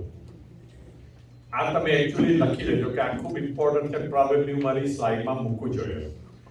લાઇપોપ્રોટીન A એક સ્પેશિયલ ટાઈપનો કોલેસ્ટ્રોલ છે કે જે પ્લેગ માટે ખૂબ ડેન્જરસ છે અને એનું લેવલ નોર્મલી 50 થી ઓછું હોવું જોઈએ, અને એ વધારે હોય તો એનાથી પ્લેગ બિલ્ડઅપ, હાર્ટ એટેક ને સ્ટ્રોકનું રિસ્ક વધારે. હવે આપણા માટે વધારે કેમ નહીં પડે, એ સાઉથ એશિયન આપણા માટે ઇવન વધારે છે. આપણા સાઉથ એશિયન કે ઇન્ડિયન્સમાં LPA નો પ્રોબ્લેમ વધારે છે, નંબર 1. નંબર 2, નોર્મલ કોલેસ્ટ્રોલ પ્રોફાઇલમાં ચેક નથી થતું. અમારે અમેરિકન હાર્ટ એસોસિએશન અમારી ગાઈડલાઇન્સ છે કે દરેક એડલ્ટે લાઈફમાં એટલીસ્ટ એક વાત તો કરવું જોઈએ. એ જીનેટિક્સથી બહુ અસર થાય છે. જે તમારા ફેમિલીમાં કોઈને હોય તો તમને વધારે થઈ શકે. એનો બીજી એક તકલીફ છે કે LPA માટે અત્યારે કોઈ જ ડિરેક્ટ દવા નથી.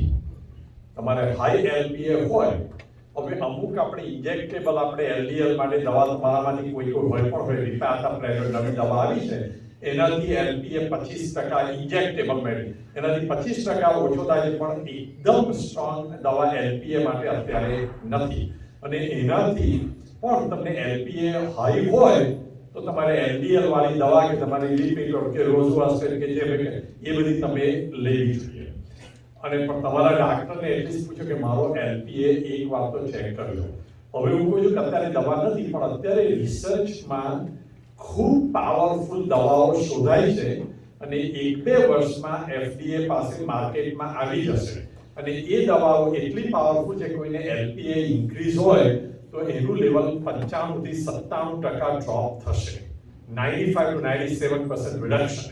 એટલે ખૂબ પાવરફુલ, અને આપણા સાઉથ ઇસ્ટ આપણા ઇન્ડિયન્સ માટે એનાથી પોસિબલી મિલિયન્સ ઓફ લાઈફ બચી શકે, કે આપણા માટે આ LPA હાઈ લેવાના ચાન્સીસ ઘણા વધારે છે.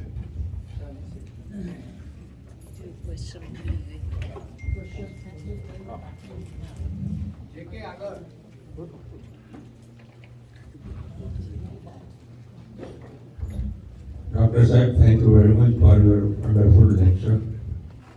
મારે બે પ્રશ્ન છે. એક તો કહેવત છે કે એક વખત તમે બ્લડ પ્રેશરની દવા ચાલુ કરી તે જિંદગીમાં તમે બંધ ના કરી શકો.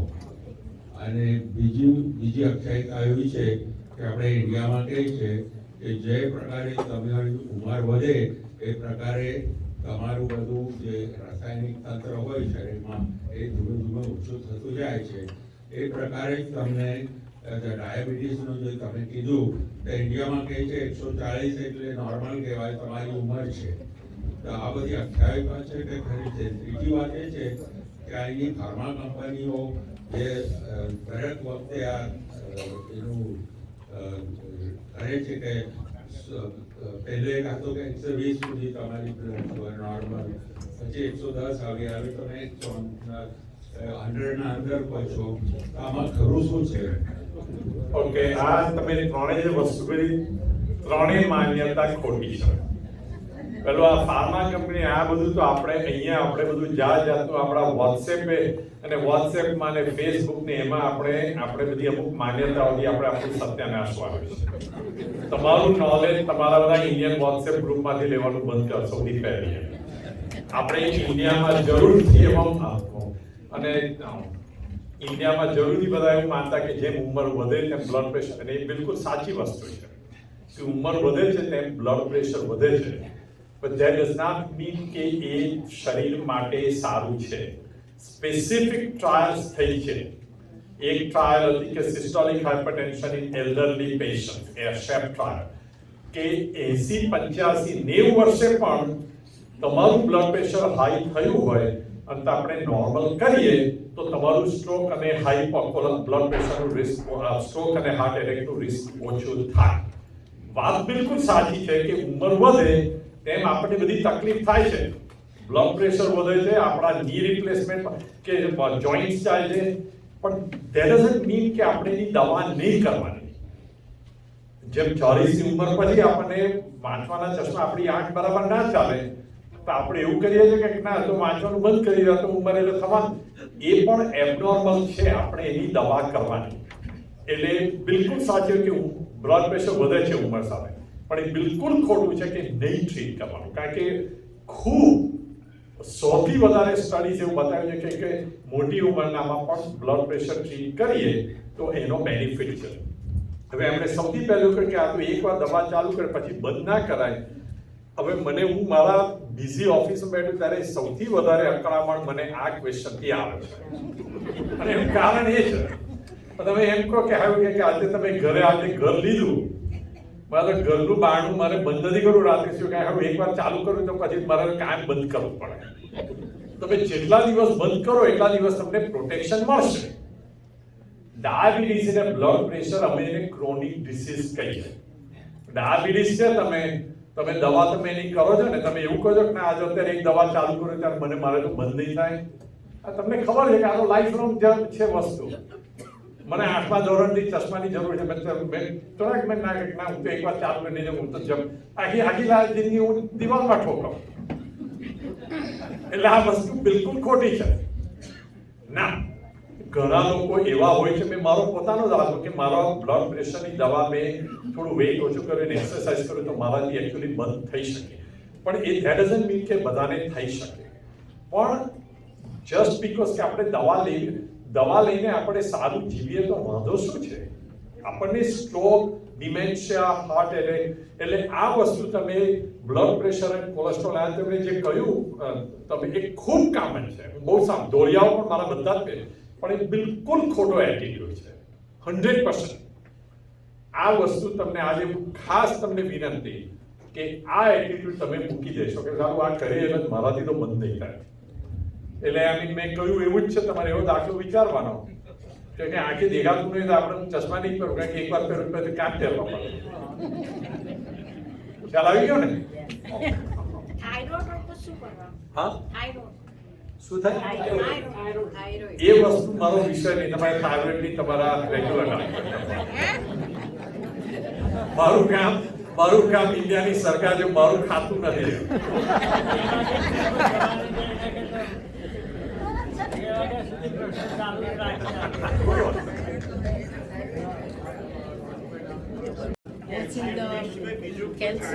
એક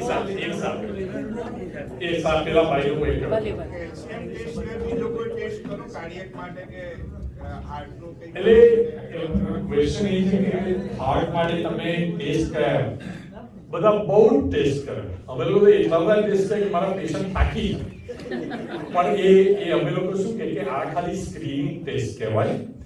એટલે હું તો ખાલી સ્ક્રીનિંગ, મારે ટ્રીટમેન્ટ તમારી શું કરવી કે કયા ટેસ્ટ તમારો કાર્ડિયોગ્રામ કરે, એકો કરે, સ્ટ્રેસ ટેસ્ટ કરે, જ્યાં જતા એ વસ્તુ મારે અહીંયા નથી કરવી. એ તમારે પેલું કેવું છે કે એ વધારે કોમ્પ્લિકેટેડ. તો સ્ક્રીનિંગમાં હું તમને કહું તમે કયા ટેસ્ટ કરો? ભાઈ તમે તમારું બ્લડ પ્રેશર ચેક કરાવો, બ્લડ ટેસ્ટ કરો અને આ ખાલી આ કેલ્શિયમ કરો, બસ એટલું.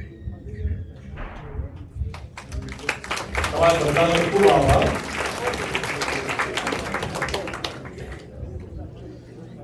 ડોક્ટર સાહેબ,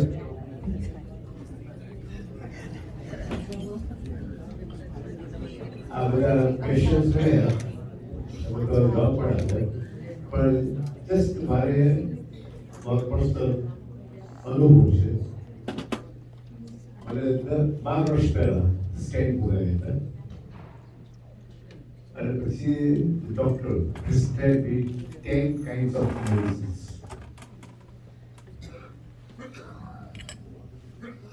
મારો ડોક્ટર હરીશ પુરી, ઇન્ડિયન ડોક્ટર, એ મારો ફેવરિટ ડોક્ટર હતા. He told that the doctor prescribed the medicine here considering the physique of the American people. We are Indian, so trying to reduce that thing. I didn't care that thing, but then I talked to my doctor who prescribed this medicine.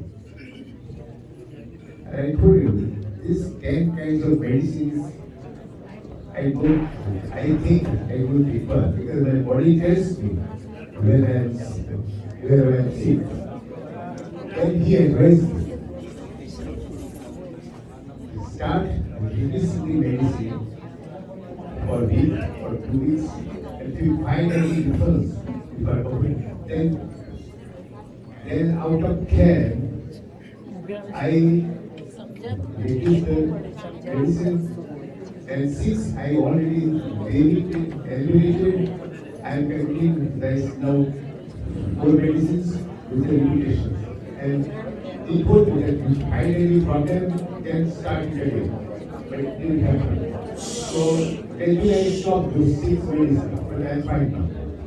એટલે આ question એ હતો કે stand પછી એટલે બે વસ્તુ હું address કરીશ અને તમને એકચ્યુઅલી પોઈન્ટ કરેલ પછી આપણે કે કોઈને સ્ટેન્ડ મૂકે પછી ડાક્ટર અહીંયા બહુ અમે હું દવા પ્રિસ્ક્રાઇબ કે હું બીજો કે તો પેશન્ટ ઇન્ડિયા જાય અને ઇન્ડિયા પછી ડાક્ટર કે આ તો તમે બધું બહુ આપ્યું છે આ તો બધું આપણે અમેરિકન પેશન્ટ મારે આપ્યું છે આપણું બાળી જુદું છે એવું અને તને કે તને પણ આઈ એમ ફીલિંગ ફાઇન મને આ દવા લેવાથી કે સારું નહીં હું તો બિલકુલ બરાબર છું મને કેમ જરૂર સો આ બે વસ્તુ મને કહ્યું છે કે ડેફિનેટલી કે જરૂર વગરની દવા અને હું ઘણી વાર જોઈશ મારા પેશન્ટ આવે બીજા પેશન્ટ તો જરૂર વગરની પણ એટ ધ સેમ ટાઈમ આ વસ્તુ ફર્સ્ટ ઓફ ઓલ મારી એક બીજી વિનંતી કે ભાઈ ઇન્ડિયામાં ડોક્ટર્સ અને હું પોતે ઇન્ડિયા મેં બરોડા કોલેજથી જ કર્યું છે પણ સમહાઉ કે આપણા ઇન્ડિયાના ડોક્ટર્સ આપણે ઇન્ડિયામાં કલ્ચર સાયન્સ ફોલો નથી કરતા આઈ હેટ ટુ સે હું બધા 100% નથી કરતો પણ ખૂબ મારા પેશન્ટ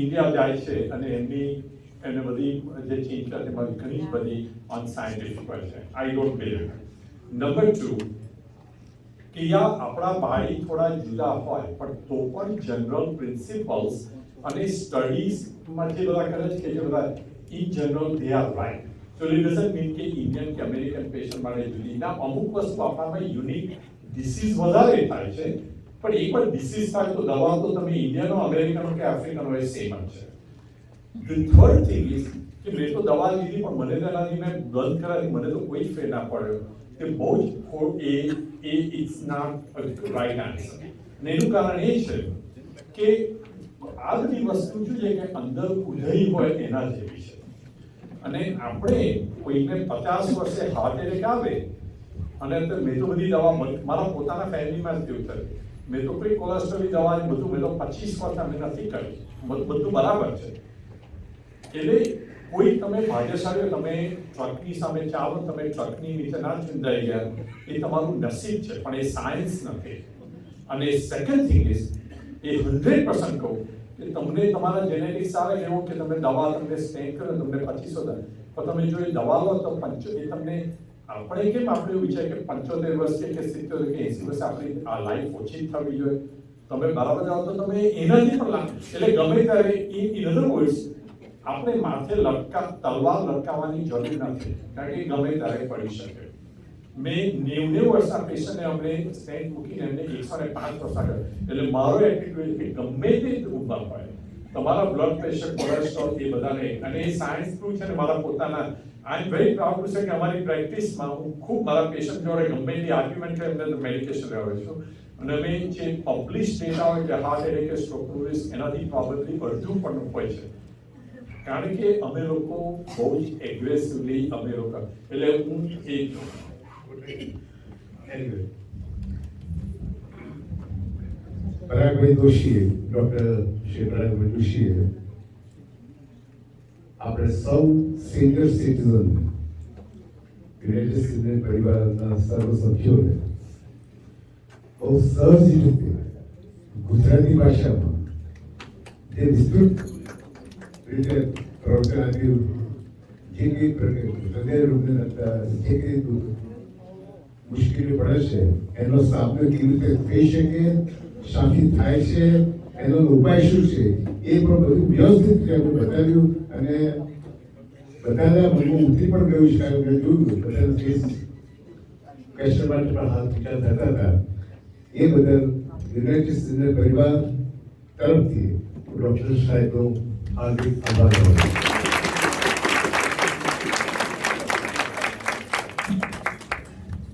ડૉક્ટર સાહેબ ફરીથી ખૂબ ખૂબ ધન્યવાદ congratulation for and thank you very much for giving us an opportunity to have you here.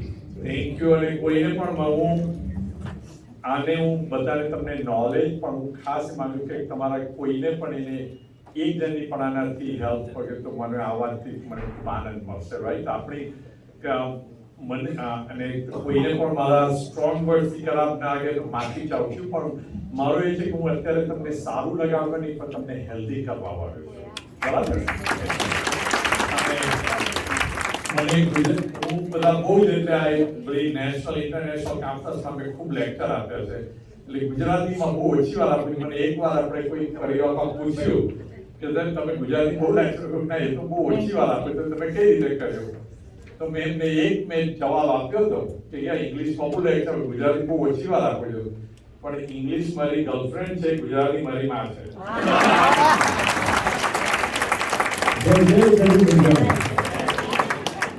આશીષભાઈ પણ ગુજરાતીમાં આવડે ને? આશીષભાઈ ગુજરાતીમાં. ડિમેન્શિયા અને સ્ટ્રોક માટેની મારી પોતાનો આમ છે એ બાબતના સલાહ લેવી. Hello please. એક તમને ક્વેશ્ચન હતો કે ડિમેન્શિયા અને સ્ટ્રોક. આઈ મીન અત્યારે મને તમે લોકો કહ્યું કે ભેગું પણ આમાં એટલું બધું મારી પાસે નોલેજ હતું. મારી પાસે એકચ્યુઅલી સ્ટ્રોકનું બહુ સરસ લેક્ચર અમે અમારા જૈન સિનિયર ડેમાં અમે અમારા સિનિયર્સને આપ્યું હતું. કોઈ વાર તમે ફરી વાર બોલાતું જરૂરથી આપણે ખૂબ ઇન્ફોર્મેટિવ છે કે સ્ટ્રોક તમને કોઈ વાર આઈ ડિડ ફીલ મને એવું લાગ્યું કે હું 2 કલાક જઈશ તો તમને હું અડધું નોલેજ આપીશ, પણ સ્ટ્રોકનું પણ પૂરું 1 કલાક જેટલું તમે સમજવા જેવું ખૂબ સરસ છે કે નેક્સ્ટ ટાઈમ જય જીનેન્દ્ર. જય જીનેન્દ્ર. હવે ડોક્ટર આજના જે કાર્યક્રમ છે ત્યાં શરૂઆત કરીએ છીએ ત્યાં પહેલા અમારા સૌ સભ્યો વતી આઈ વેલકમ રમેશભાઈ ચોકસી, કારણ કે એમની તબિયત ખૂબ સારી નાજુક હતી, ગેરહાજર હોસ્પિટલાઇઝ હતા, છતાં પણ યુનાઇટેડ સિનિયર પરિવાર પ્રત્યે એમની લાગણીને ભાવના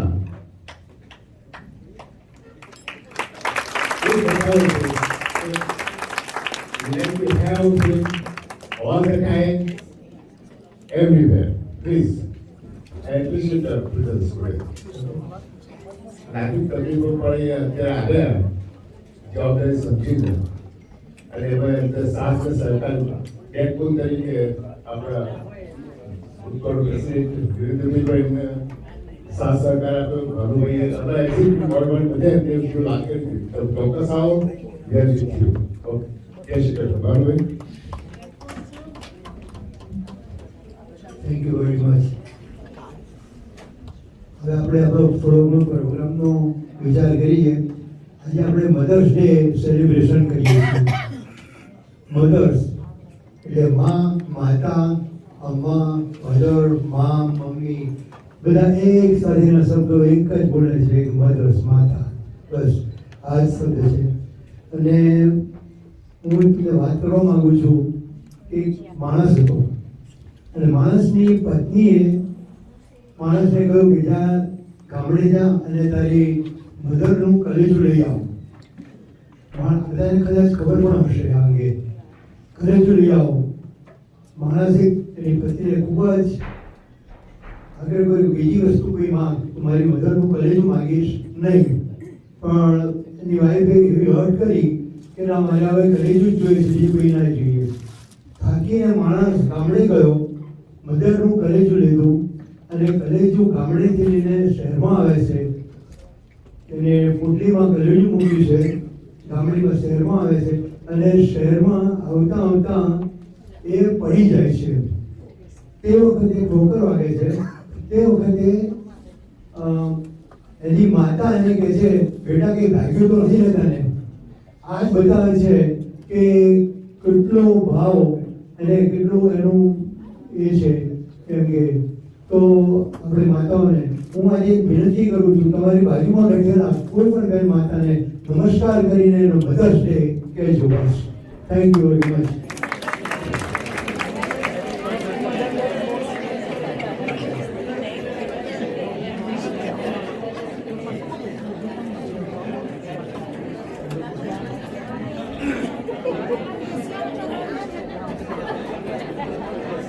thank you very much everybody. અચ્છા, હું તમને આપણે થોડું આપણે યુનાઇટેડ સિંધુ પરિવારનો થોડા ચેન્જીસ થયા છે એ અંગે જણાવી દઉં. આપણે યુનાઇટેડ સિંધુ પરિવારે 2 બ્રાન્ચીસ બનાવી છે.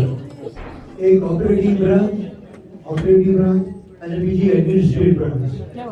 ઓપરેટિવ બ્રાન્ચમાં આપણા વિરેન્દ્રભાઈ પટેલ એ આપણા એડવાઇઝર છે એમાં, અને એડમિનિસ્ટ્રેટિવ બ્રાન્ચમાં રોહિતભાઈ જોશી એ એડવાઇઝર તરીકે છે. અને હજુ બીજી વસ્તુ છે કે આપણે જોઈન્ટ સેક્રેટરી અને જોઈન્ટ ટ્રેઝરર તરીકે નવી નિમણૂક કરી છે. જોઈન્ટ સેક્રેટરી તરીકે આપણે પ્રકાશભાઈ શાહ મૂકેલ. પ્રકાશભાઈ જરા ઉભા થાવ છે અને આપણે તાલીઓથી વધારી દઈએ. અને જોઈન્ટ ટ્રેઝરર તરીકે આપણે ગિરીશભાઈ બળીવાલાને મૂકેલ છે. તો એમને આપણે તાલીઓથી વધારી દઈએ. Oh, I'm sorry, my mistake. Joint secretary તરીકે આપણે પ્રકાશભાઈને છે અને જોઈન્ટ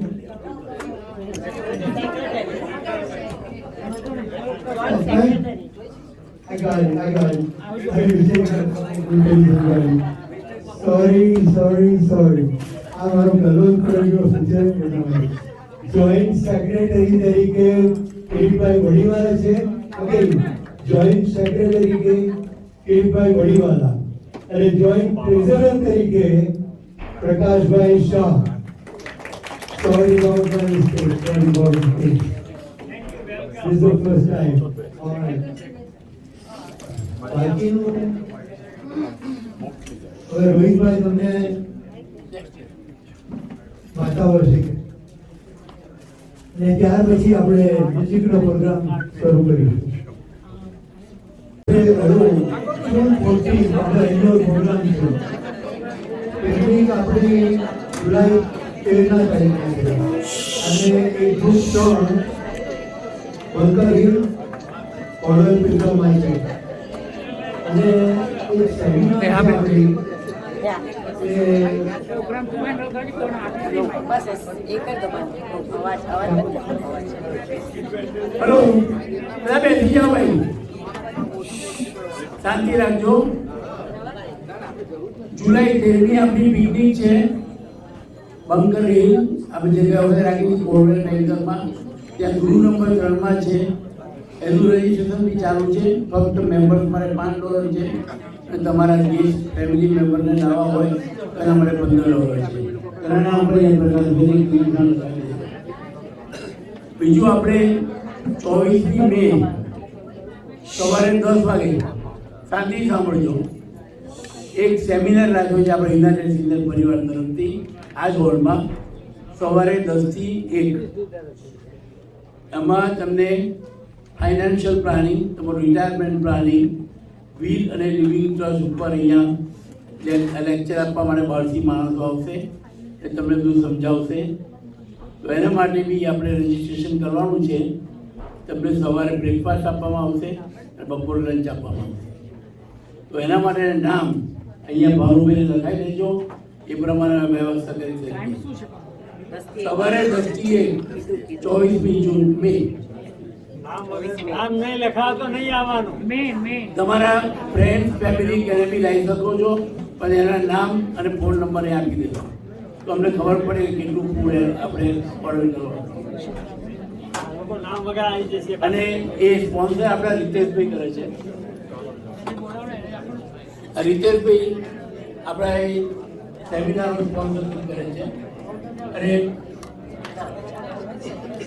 અને રીતેશભાઈ આપણને આપણી માઇક સિસ્ટમ જે આપણે પિસ્ટલ અને સ્પીકર પણ આપણે ડોનેટ કર્યા છે. તો આપણે એમની સાથે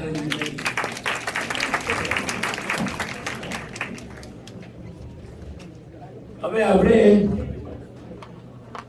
અંતાક્ષરી શરૂ કરીએ છીએ. આ નિયામન કામ કરાવશે.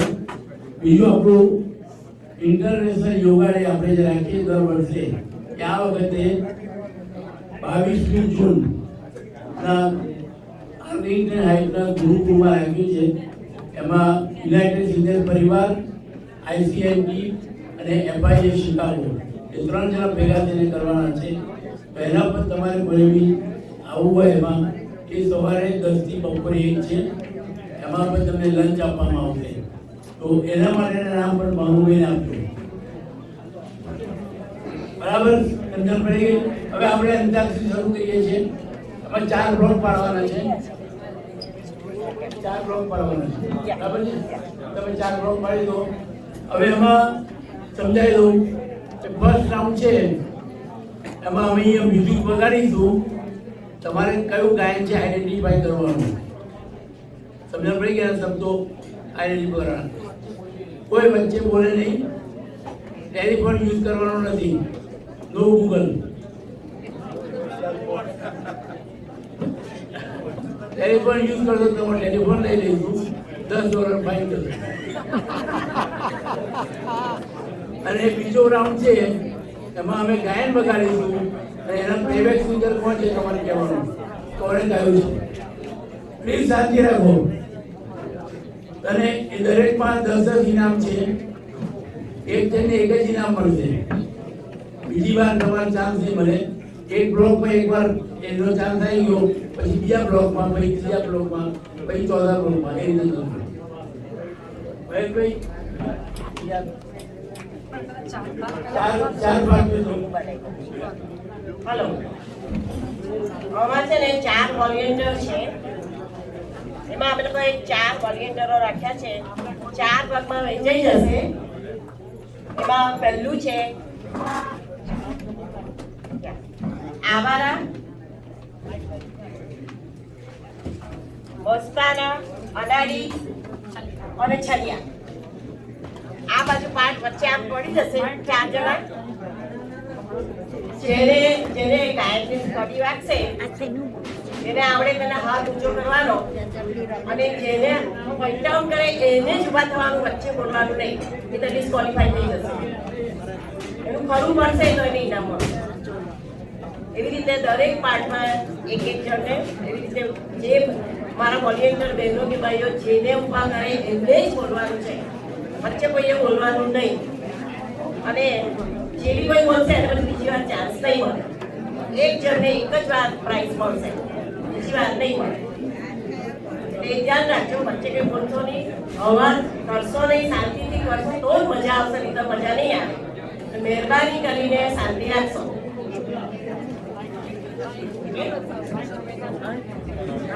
હેલો, સંભળાઈએ પાછળ. નેહાબેને કહ્યું, હું ફરીથી થોડું રિપીટ કરું છું કારણ કે અવાજ થાય છે તો બધા સાંભળી નથી કરતા.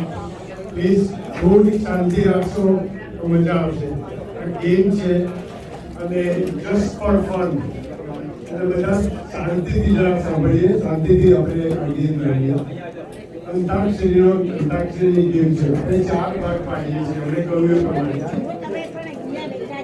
અહીંયાથી આ વચ્ચેનો ભાગ છે. વચ્ચેનો ભાગ અહીંયાથી હું ઊભો છું ત્યાંથી વચ્ચેનો ભાગ છે. આ બાજુ અને આ બાજુના 2 ભાગ આપણે ગણીએ. એ રીતના આપણે અત્યારે 2 ભાગમાં આપણે 4 ભાગ પાડવાના છીએ. વચ્ચેથી અમારા 2 બહેનો આ બાજુથી તમને ગાઈડ કરશે. તે એ લોકોનું સેક્શન આ બાજુ છે. દાખલા તરીકે લઈએ આપણે વર્ષાબેન, તમે ત્યાં વર્ષાબેન પેલી બાજુ જશે. તમારું નામ છલિયા ગ્રુપમાં વર્ષાબેન છે. એ અહીંયા હેન્ડલ કરશે. એને જ ઊભા થવાનું. એ જ્યારે જે કંઈ પણ ગાયન વાગે કે જે પણ આપણને ઇન્સ્ટ્રક્શન મળે તો એમાં આપણે હાથ ઊંચો કરવાનો છે, બોલવાનું નથી. હાથ જ ઊંચો કરવાનો છે. તમને વર્ષાબેન પિન પોઈન્ટ કરશે કે ભાઈ તમે બોલવાનો જવાબ તમે આપો, ત્યારે જ આપણે એનો જવાબ આપવાનો છે. વર્ષાબેન પછીનું જે ગ્રુપ છે તમે ત્યાંથી વચ્ચેનું લઈ લો. વચ્ચે આખું ગ્રુપ તમારું, આખું ગ્રુપ તમારું. પછી આ વાત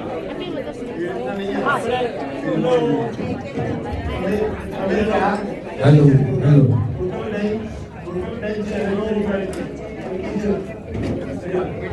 હેલો મિડલમાં ઊભું કરશે. આટલે જ રાખું તમારું. હા, બસ. આ થાંભલો છે ત્યાંથી તમે લઈ લો ઓકે. અને સ્મિતાબેન તમારું પાછળ. પાછળનો ભાગ તમે ત્યાં જાઓ. તમારું કેવું છે ગ્રુપ તમારું? તમારા ગ્રુપનું નામ શું છે? આવા એનું ગ્રુપ છે આવા. પાછળના ભાગમાં સ્મિતાબેન ત્યાં આવે છે. એ તમને બધાને કોર્ડિનેટ કરશે. હા કઈ બાજુ આવશે? અને ત્યાં જાઓ તો હું તમને કહું. Are you ready? ઓકે. બીજું એક મિનિટ અમે ત્રીજું ગ્રુપ અહીંયા હું છે ને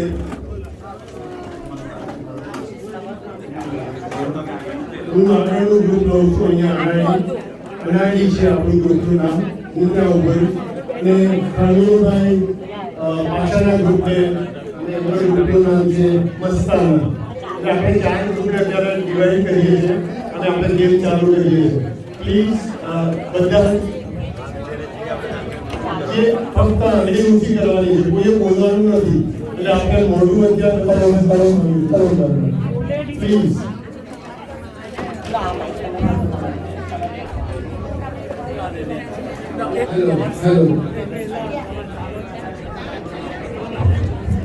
આપણે જે 24 તારીખે નીતિશભાઈ તરફથી જે પ્રોગ્રામ રાખ્યો છે ફાઇનાન્સનો એડવાઇઝરનો, તો જે લોકો નામ લખાશે ટેલિફોન નંબર અને પોતાનો ક્લાસ નંબર જે યુનાઇટેડ સિને પરિવારમાં આપેલો છે એ લોકો જ આવી શકશે. પછી 24 તારીખે અહીં ઊભા રહેશે, તમે અંદર આવવા નહીં જઈએ. અને 10 વાગ્યાનો ટાઈમ છે, 10 થી 10:15 ની અંદર આવી જવાનું છે. 10:15 પછી નો એન્ટ્રી. એટલે જે કોઈ નામું હોય તો આ ગિરીશભાઈ બેઠા છે તો એમનું નામ અને ટેલિફોન નંબર અને તમારો આઈડી નંબર લખાઈ દો.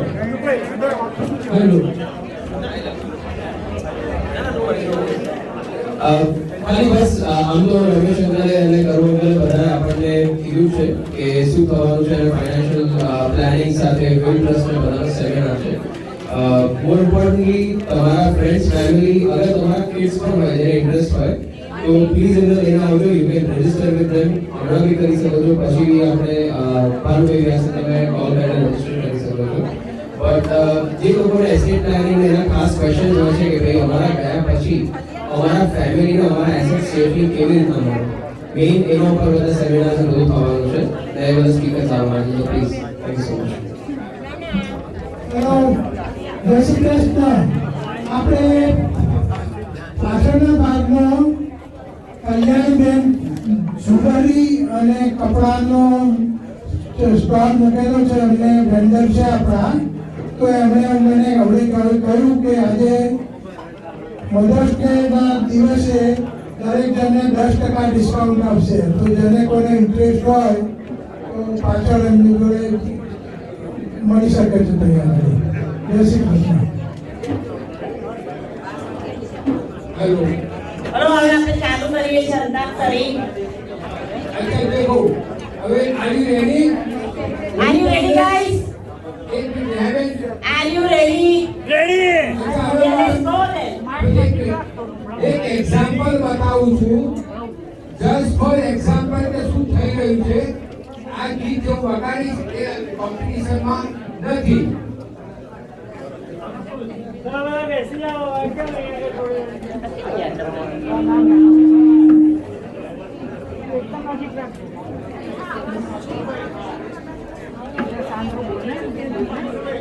Be Sandro, be Sandro.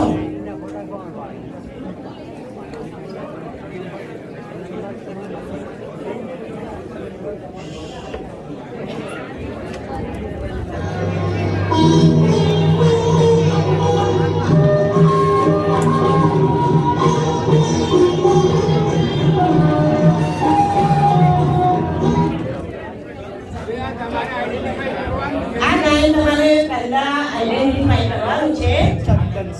કયા મૂવીનું છે એ તમારે કહેવાનું છે. આ તમે એક એક્ઝામ્પલ જ બતાવ્યું છે. એના શબ્દ કયું ગીત છે એ તમારે કહેવાનું છે, પિક્ચરનું નામ નહીં. પહેલા તમારે આ કયું ગીત છે એ તમારે કહેવાનું છે. આ ખાલી પહેલા તો એ હતો પ્રમો હતો. હવે રિયલ શરૂ થશે. ધીર શાંતિ રાખો પાછળ. ભૂખ લાગી હોય તો ખવડાવી દો. Now, ready? Song number 1.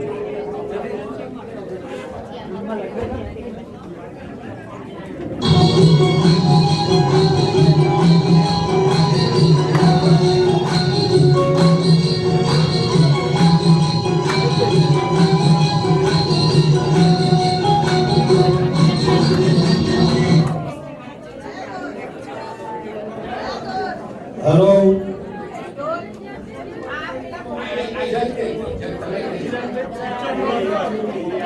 બોલો નેહાબેન જવાબ આપશે તમને. હાજીભાઈ બોલો. ઓકે તમારે બધાએ નેહાબેનને કહેવાનું, મને નહીં, પ્રકાશભાઈને નહીં. મૂવીનું નામ નથી આપવાનું, ખાલી તમારે કોનું સોંગ છે એ કહેવાનું છે. ને એમનું નામ થયું છે. તમારું નામ શું બોલો બેન? Anjana Desai. Okay next. Next.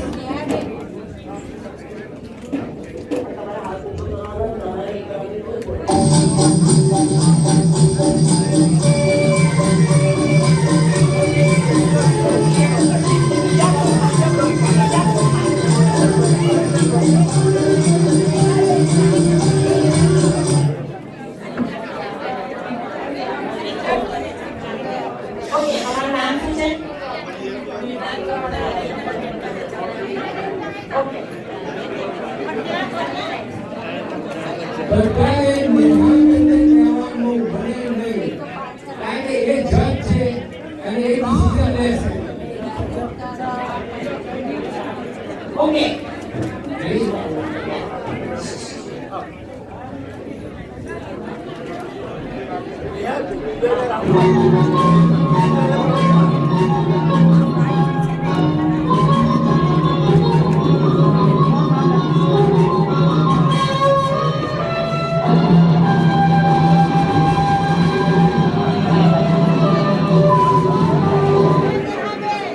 Okay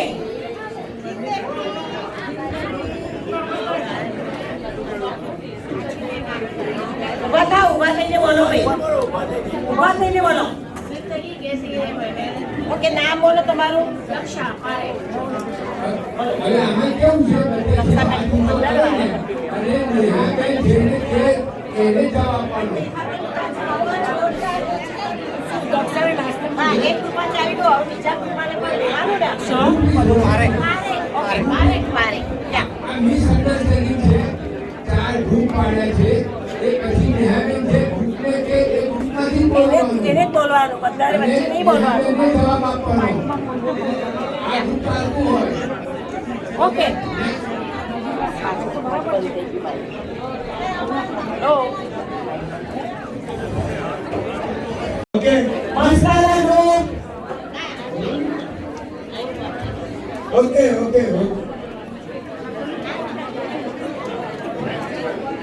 please પાછળ અવાજ ના કરો પ્લીઝ. ગીત બોલો કહ્યું છે. તો પાછળ આવે તો ને બેસી જાય થોડી વાર. આ બધું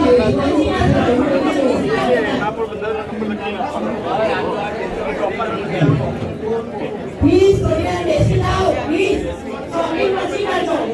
સાહેબને મારી વિનંતી છે, સાહેબને મારી વિનંતી છે, બેસી જાઓ. પ્લીઝ બેસી જાઓ. મારી વિનંતી છે, નમ્ર વિનંતી છે. નમ્રની પણ નમ્ર વિનંતી છે મારી. બધા બેસી જાઓ. Thank you. શોપિંગ બંધ કરી દો પ્લીઝ, શોપિંગ બંધ કરી દો ત્યાં સુધી પ્રોગ્રામ ચાલુ નહીં થાય. પ્લીઝ શોપિંગ બંધ કરો તો પહેલા પ્લીઝ. પેલી બાજુ શોપિંગ બંધ કરો હમણાં. પ્લીઝ હમણાં બંધ કરો શોપિંગ. બેસી જાઓ પહેલા બધા.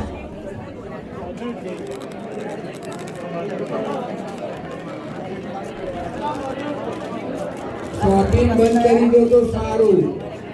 પ્લીઝ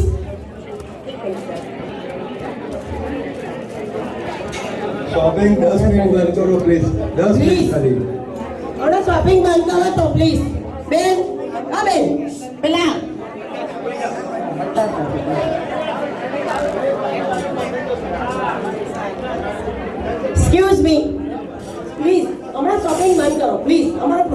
એ થઈ જાય છે, રૂઇન થાય છે. પ્લીઝ બેસી જાઓ બધા, બેસી જાઓ બધા, બેસી જાઓ બધા.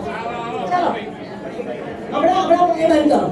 શોપિંગ હમણાં પહેલા કરવાનું નથી. ચાલો ચાલુ કરો બધા.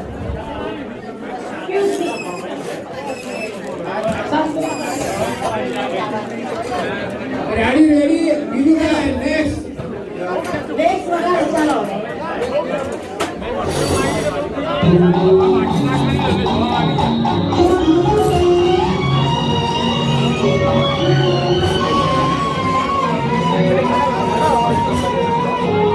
અનારી ગ્રુપ ખાતું બોલો. અનારી અનારી group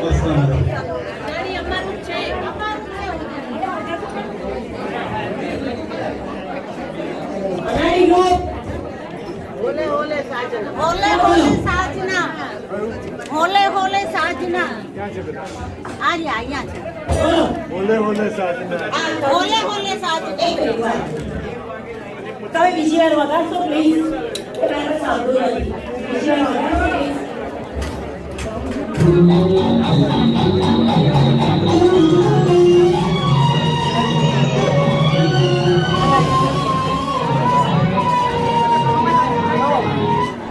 It's wrong. It is wrong. આ બાજુથી અનાળી ગ્રુપમાંથી કોઈ જેને આવડે ઉભા થાઓ. ના wrong.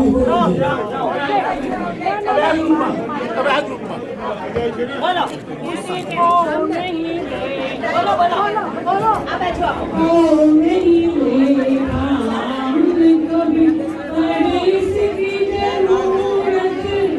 Yes. Right. This is right.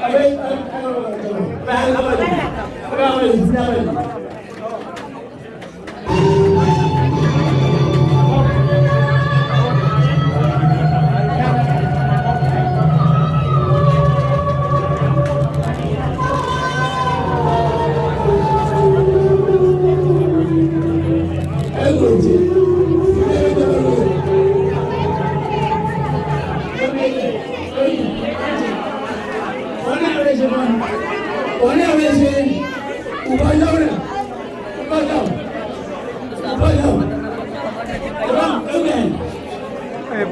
બે દર્દી બાલમાં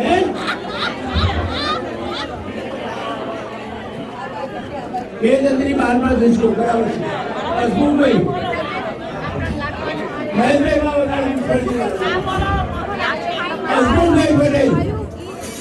હસમુખભાઈ પટેલ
જમી જાઓ.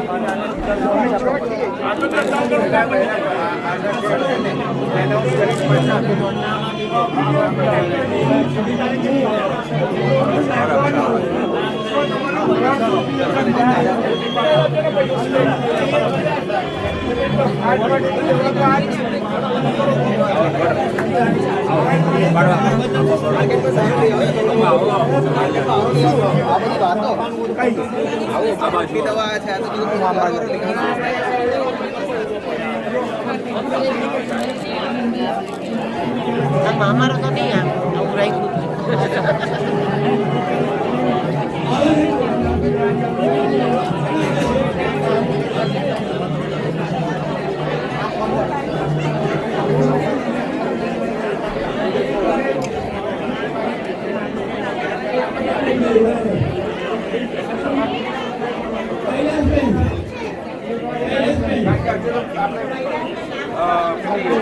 બર્થડે ઉજવવાની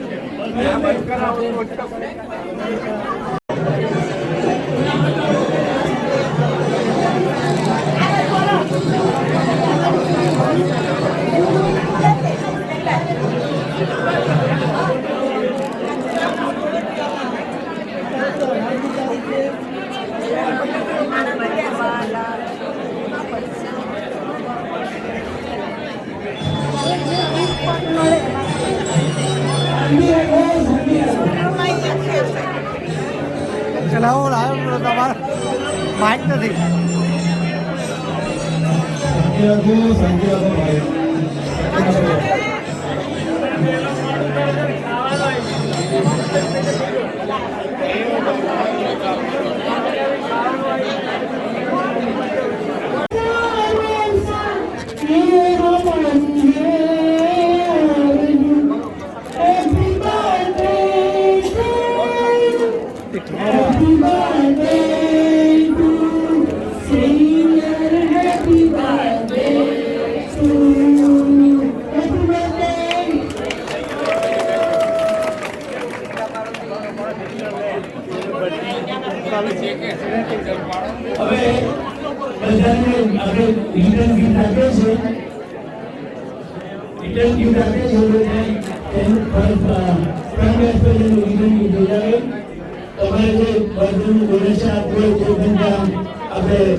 Happy birthday. Oh, thank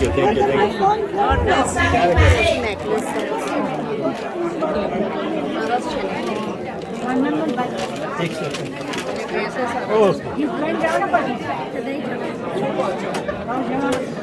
Joshna Choksi Hasmukhbhai Patel શિરીષભાઈ Patel બધા અહીંયા લઈ જાઓ પ્લીઝ કૈલાસબેન શાહ ભીખુભાઈ ગાંધી ગીતાબેન પટેલ આમ ફેરો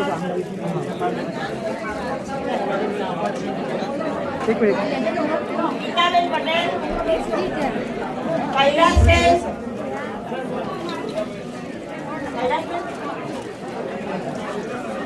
પ્રીતમભાઈ પટેલ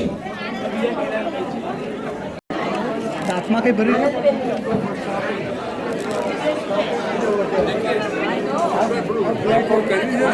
સ્પીચ ડૉક્ટર અમારા જયશ્રી લખાણ એ વોક કરવા બિલકુલ નહીં આજે આવે એટલે આજે જ આવવાની છે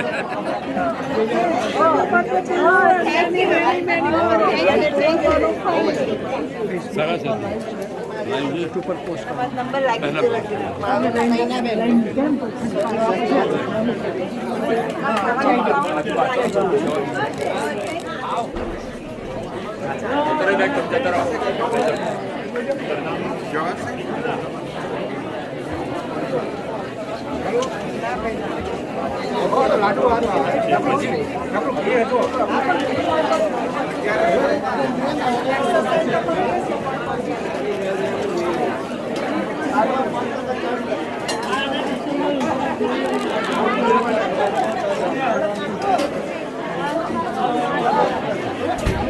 અમારું પિક્ચર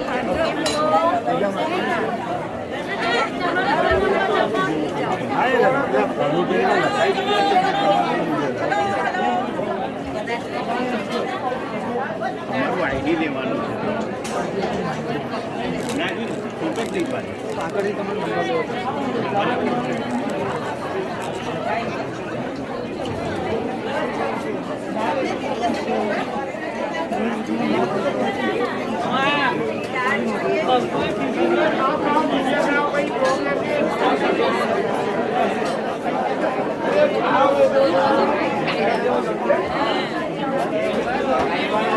કશું કઈ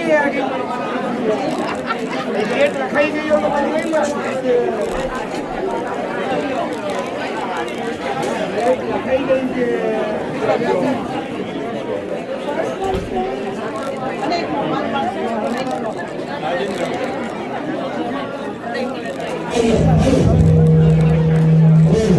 બે ગવર્મેન્ટ